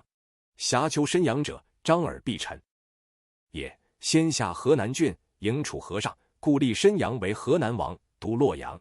韩王成因故都，都阳翟。赵将司马养定河内，硕有功，故立养为殷王，王河内，都朝歌。喜赵王歇为代王。赵相张耳素贤，又从入关，故立耳为常山王。王赵地至襄国。当阳军秦部为楚将、长冠军，故立部为九江王，都六。藩军吴瑞率百越左诸侯，又从入关，故立瑞为衡山王，都诸。义帝柱国共敖将军击南郡，攻多，因立敖为临江王，都江陵。喜燕王韩广为辽东王，都吴中。燕将臧荼从楚救赵，因从入关，故立荼为燕王，都冀。喜齐王田氏为胶东王，都即墨。齐将田都从楚救赵，因从入关，故立都为齐王，都临淄。项羽方渡河救赵，田安下冀北数城，引其兵降项羽，故立安为冀北王，都鄱阳。田荣树负项梁，又不肯将兵从楚击秦，以故不封。成安军陈馀弃将印去，不从入关，亦不封。客多说项羽曰：张耳、陈馀一体有功于赵，今尔为王，余不可以不封。余不得已，闻其在南皮，因还封之3县。藩军将梅宣公多，封10万户侯。汉王怒，欲攻项羽，周勃、灌婴、樊哙皆劝之。萧何谏曰：虽王汉中之恶，不由欲于死乎？汉王曰：何为乃死也？何曰：今众弗如，百战百败，不死何为？夫能屈于一人之下，而信于万乘之上者，汤武士也。臣愿大王王汉中，养其民以治贤人，收用巴、蜀、韩定3秦，天下可图也。汉王曰：善。乃遂救国，以何为丞相。汉王赐张良金100亿，珠2斗，梁具以献项伯。汉王亦因令梁后夷项伯，使进请汉中帝，项王许之。夏4月，诸侯罢系下兵，各救国。项王使卒3万人从汉王之国，楚与诸侯之牧从者数万人，从杜南入石中。张良送至褒中，汉王遣粮归韩。梁因说汉王稍绝所过栈道，已被诸侯盗兵，且是项羽无东邑。田荣闻项羽喜齐王室于胶东，而以田都为齐王，大怒。5月，荣发兵聚击田都，都王走楚。荣留齐王室，不令之胶东，是谓项羽窃王之国。荣怒，6月，追击杀士于即墨，自立为齐王。是时，彭越在巨野，有众万余人，无所属。荣与越将军印使击冀北。秋7月，越击杀冀北王安。荣遂并王3齐之地，又使越击楚。项王命萧公角将兵击越，越大破楚军。张耳之国，陈馀易怒曰：张耳与公等也。今张耳亡，余独侯，此项羽不平。乃因使张同下说齐王荣曰：项羽为天下载不平，晋王诸将善地，喜故王于丑地。今赵王乃北居代，余以为不可。闻大王起兵，不听不义。愿大王自余兵击常山，复赵王，请以赵为感避。齐王许之，遣兵从陈馀。项王以张良从汉王，韩王城又无功，故不遣之国，与拒至彭城，废以为穰侯，以又杀之。初，淮阴人韩信家贫无行，不得推责为吏，又不能治生商贾，常从人迹食饮，人多厌之。信钓于城下，有漂母见信饥，犯信。信喜，谓漂母曰：吾必有以重报母。母怒曰：大丈夫不能自食，吾哀王孙而进食，岂望报乎？淮阴途中少年有武信者曰：若虽长大，好带刀剑，钟情切耳。因重辱之曰：信能死，赐我；不能死，出我库下。于是信孰视之，免出库下，匍匐。一世人皆笑信，以为妾。及项梁渡淮，信仗剑从之，居麾下，无所知名。项梁败，又属项羽，羽以为郎中。数以策干羽，羽不用。汉王之入蜀，信王楚归汉，谓之名。为连敖，坐当斩。其辈13人皆已斩，赐至信。信乃仰视，事见滕公，曰：尚不欲救天下乎？何为斩壮士？滕公齐其言，壮其貌，视而不斩。曰：大说之，言于王。王拜以为至速都尉，亦谓之其也。信数与萧何语，何其之？汉王至南郑，诸将及士卒皆割欧斯东归，多到王者。信度何等以属阎王，王不我用，即王去。何闻信王，不及以闻，自追之。人有言王曰：丞相何王？王大怒，如失左右手。居1、2日，何来夜王？王且怒且喜，骂何曰：若亡，何也？何曰：臣不敢亡也，臣追亡者耳。王曰：若所追者谁？何曰：韩信也。王父骂曰：诸将亡者以10数，公无所追，追信，诈也。何曰：诸将亦得耳。至如信者，国士无双。王必欲常王汉中，无所事信，必欲争天下，非信无可与济事者，故王策安所决耳。王曰：吾亦欲东耳，安能欲久居此乎？何曰：既必欲东，能用信，信即流；不能用信，终亡耳。王曰：吾为公以为将。何曰：虽为将，信不流。王曰：以为大将。何曰：幸甚。于是王欲召信拜之。何曰：王素慢无礼，今拜大将，如呼小儿，此乃信所以去也。王必欲拜之，则2日，斋戒，设坛场，据礼，乃可耳。王许之。诸将皆喜，人人各自以为得大将。至拜大将，乃韩信也，义军皆惊。信拜礼毕，上座。王曰：丞相硕言将军，将军何以教寡人计策？信辞谢，因问王曰：今东乡争权天下，岂非项王耶？汉王曰：然。曰：大王自料勇汉人强属与项王。汉王默然良久，曰：不如也。信在拜贺曰：唯信亦以为大王不如也。然臣常视之，请言项王之为人也。项王暗恶叱咤，千人皆废，然不能任属贤将，此特匹夫之勇耳。项王见人，恭敬慈爱，言语偶偶，人有疾病，涕泣分食饮，致使人有功当封爵者，宴完毕，忍不能语，此所谓妇人之人也。项王虽霸天下而臣诸侯，不居关中而都彭城，被义帝之约，而以亲爱王诸侯，不平，逐其雇主而亡其将相，又迁逐义帝至江南，所过无不残灭，百姓不亲附，特结于危强耳。名虽为霸，时时天下心，故其强亦弱。今大王诚能反其道，任天下无勇，何所不诛？以天下诚意封功臣，何所不服？以义兵从司东归之事，何所不散？且三秦王为秦将，将秦子弟数岁矣，所杀亡不可胜计，又欺其众降诸侯，至新安，向王诈坑秦降卒20余万，唯独韩辛亦得脱。秦父兄怨此3人，痛入骨髓。今楚强以威王此3人，秦民莫爱也。大王之入武关，秋毫无所害，除秦苛法，与秦民约法3章，秦民无不欲得大王亡秦者。于诸侯之曰，大王当亡关中，民贤知之；大王失职入汉中，秦民无不恨者。今大王举而东，3秦可传习而定也。于是汉王大喜，自以为得信晚，遂听信计，部署诸将所击。刘萧何收巴、蜀租，给军粮食。8月，汉王引兵从故道出，袭雍。雍王章邯迎击汉陈仓，雍兵败，还走。止，战好至，又败，走废丘。汉王遂定雍地，东至咸阳，引兵为雍王于废丘，而遣诸将掠地。塞王辛、翟王亦皆降，以其地为渭南、河上、上郡。将军薛欧、王西出武关，因王领兵以迎太公、吕后。项王闻之，发兵拒之阳甲，不得前。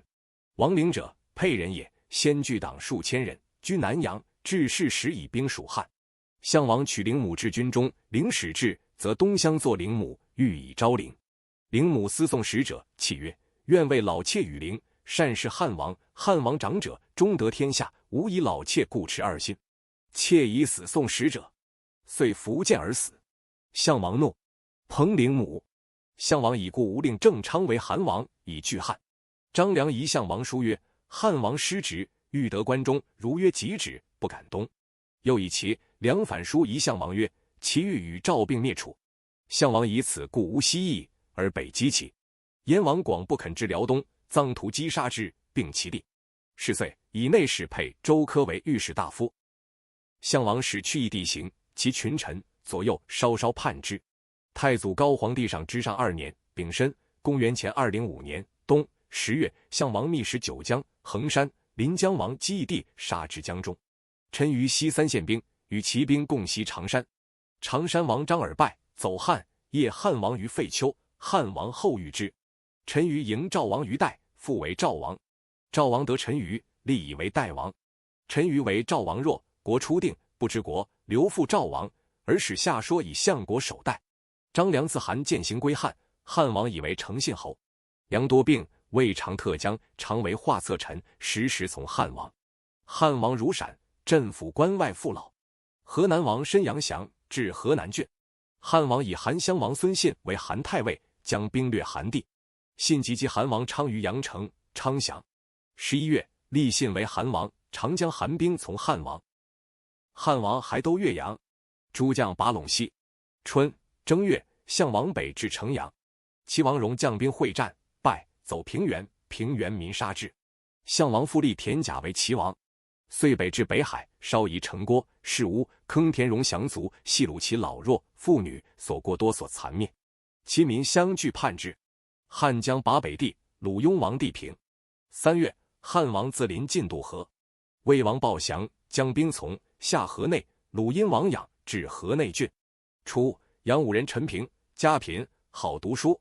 李中射，平为宰，分肉食甚均。父老曰：“善，臣如子之为宰。”平曰：“嗟乎！使平的宰天下，亦如是肉矣。”及诸侯叛秦，平视魏王就于临济，为太仆，说魏王不听，人或缠之，平王去。后是项羽，赐爵为卿。殷王反楚，项羽使平击降之，还，拜为都尉，赐金20亿。据和汉王攻夏殷，项王怒，将朱定殷将立。平惧，乃封其金羽印，使归项王，而挺身兼行，仗建王，渡河，归汉王于修武，因为无知求见汉王。汉王召入，次时遣罢就赦。平曰：“臣为事来，所言不可以过今日。”于是汉王与羽而说之。问曰：“子之居楚何官？”曰：“为都尉。”是日，即拜平为都尉，使为参圣，典护军。诸将进唤曰：“大王一日得楚之王族，未知其高下，而给予同宰，凡使监护长者。”汉王闻之，欲议性平。汉王南渡平阴津，至洛阳新城。三老董公遮说王曰：“臣闻顺德者昌，逆德者亡，兵出无名，事故不成。故曰：明其为贼，敌乃可服；项羽为无道，放杀其主，天下之贼也。夫人不以勇，亦不以力，大王宜率3军之众为之速服，以告诸侯而伐之，则四海之内莫不仰得，此3王之举也。”于是汉王为义帝发丧，袒而大哭，哀临3日，发使告诸侯曰：“天下共立义帝，北面视之。今项羽放杀义帝江南，大逆无道。寡人悉发关中兵，收3河氏，南扶江，汉以下。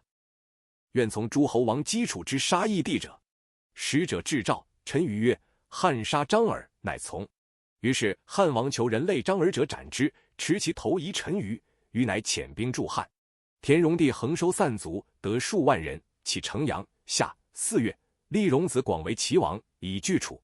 项王因留，连战，未能下。虽闻汉东，既击齐，欲遂破之而后击汉。汉王以故得率诸侯兵反56万人伐楚。到外黄，彭越将骑兵3万余人归汉。汉王曰：“彭将军收魏地得10余城，欲即立魏后。今昔魏王豹，真魏后。”乃拜彭越为魏相国，擅将其兵略定梁地。汉王遂入城，收其货宝，美人，日置酒高会。项王闻之，令诸将击齐，而自以精兵3万人南，从鲁出胡陵至萧。臣击汉军而东至彭城，日中大破汉军。汉军皆走，相随入谷，泗水，死者10余万人。汉卒皆南走山，楚又追击至陵壁东睢水上，汉军却为楚所挤，卒10余万人皆入睢水，水为之不流。为汉王3匝。会大风从西北起，折木、发乌、扬沙石，杳冥骤会，逢迎楚军，大乱坏散，而汉王乃得与数十骑遁去。欲过沛收家室，而楚亦使人之沛取。汉王家皆亡，不与汉王相见。汉王到冯孝会，鲁元公主在一行，楚其追之，汉王即推堕2子车下。滕公为太仆，常下收载之。如是者3，曰：“今虽急，不可以驱，奈何弃之？”故徐行。汉王怒，欲斩之者10余，滕公卒保护，托2子。沈一即从太公，吕后兼行求汉王，不相遇，反遇楚军。楚军与归，项王常至军中为之。是时，吕后兄周吕侯为汉将兵，居下邑。汉王兼往从之，稍稍收其士卒，诸侯皆被汉，附于楚。塞王辛、翟王义王降楚。田横进攻田甲，甲走楚，楚杀之。横遂复定3齐之地。汉王问群臣曰：吾欲捐官以东，等弃之，谁可与共攻者？张良曰：九江王布、楚骁将与项王有隙，彭越与其反梁地，此2人可及使。而汉王之将独韩信可属大事，当一面。即欲捐之此3人，则楚可破也。初，项王击齐，征兵九江，九江王布称病不在，遣将将军数千人行。汉之破楚彭城，不又称病不佐楚。楚王有此怨不，楼使使者翘让赵布，布欲恐，不敢往。项王方北忧齐、赵、西患汉，所与者独九江王，又多不才，欲亲用之，以固魏之机。汉王自下邑喜君当，遂至于谓左右曰：如彼等者，无足与继天下事。业者随和进曰：不审陛下所谓。汉王曰：孰能为我使九江，令之发兵备楚？刘项王数月，我知取天下可以百全。随和曰：臣请使之。汉王使与20人居。5月，汉王至荥阳，诸败军皆会，萧何一发关中老弱未复者，西邑荥阳，汉军复大振。楚起于彭城，长乘胜逐北，与汉战荥阳、南京，所歼。楚其来众，汉王则军中可为其将者，皆推故奉其示众全人礼毕，落甲。汉王欲拜之，毕，甲曰：臣顾秦民，恐君不信，愿得大王左右善骑者附之。乃拜冠英为中大夫令，李毕、落甲为左右校尉，将骑兵击楚其于荥阳东，大破之。楚已故不能过荥阳而西。汉王军荥阳，筑甬道蜀之河，以取敖仓粟。周勃、灌婴等言于汉王曰：陈平虽美如冠玉，其中未必有也。陈文平居家时到其嫂，是谓不容，王归楚，不忠，又王归汉。今日大王尊官之，令护军。陈文平受诸将金，金多者得善处，金少者得恶处。平反复乱臣也，愿王察之。汉王疑之，诏让谓吴之。吴之曰：臣所言者能也，陛下所问者行也。今有尾生孝己之行，而无益胜负之术，陛下何暇用之乎？楚、汉相拒，臣尽其谋之事，故其继承足以立国家不耳。道嫂、受金，又何足疑乎？汉王诏让平曰：先生是魏不忠，视楚而去，今又从无由，信者故多心乎？平曰：臣是魏王，魏王不能用臣说，故去；是项王，项王不能信人，其所任爱，非诸相及妻之昆弟，虽有其事不能用。闻汉王能用人，故归大王。臣裸身来，不受金吾以为资。成臣计划有可采乎？愿大王用之。使无可用者，今俱在，请封书官，得其骸骨。汉王乃谢，后赐拜为护军中尉，敬护诸将。诸将乃不敢复言。魏王报夜归氏亲疾，至则绝河津，反为楚。6月，汉王还岳阳。壬午，立子婴为太子，赦罪人。汉兵引水灌废丘，废丘降，章邯自杀。晋定雍地，以为中地、北地，陇西郡。关中大饥，米糊万钱，人相食。令民就食属。汉初，秦之王也，豪杰争取金玉，宣取任氏独教仓粟。及楚，汉相据荥阳，民不得耕种，而豪杰金玉尽归任氏，任以此起，富者数世。秋8月，汉王如荥阳，命萧何守关中，是太子，为法令约束，立宗庙，社稷、公事、县邑，是有不及奏决者，则以便宜施行，上来以闻。机关中户口，转曹，调兵以给军，未尝伐决。汉王使立即往说魏王豹，且召之。豹不听，曰：汉王慢而侮人，骂立诸侯，群臣如骂奴耳，吾不忍复见也。于是汉王以韩信为左丞相，与灌婴、曹参居继位。汉王问时齐，魏大将谁也？对曰：拜之。王曰：是口上乳臭，安能当韩信？其将谁也？曰：冯敬。曰：是秦将冯无泽子也，虽贤不能当灌婴。不足将谁也？曰：项佗。曰：不能当曹参。吾患矣。韩信亦问厉声，未得无用周书为大将乎？厉声曰：百职也。信曰：数子耳。遂进兵。魏王胜兵蒲坂，以塞临晋。信乃意为疑兵，沉船欲渡临近，而伏兵从下阳以牧鹰留军，喜安邑。魏王报惊，引兵迎信。9月，信击鲁报，传议荥阳，西定魏地，至河东，上党太原郡。汉之败于彭城而西也。臣与一决张耳不死，即被汉。韩信既定魏，使人请兵3万人，愿以北举燕、赵，东击齐，南绝楚粮道。汉王许之，乃遣张耳与居，引兵东北击赵、代。后9月，信破代兵，秦下说与恶语。信之下未破代，汉者使人收其精兵，诣荥阳以拒楚。Thanks for watching. See you in the next video. More videos available in the playlist collections. Matching ebook included. If you have any suggestions, feel free to let me know.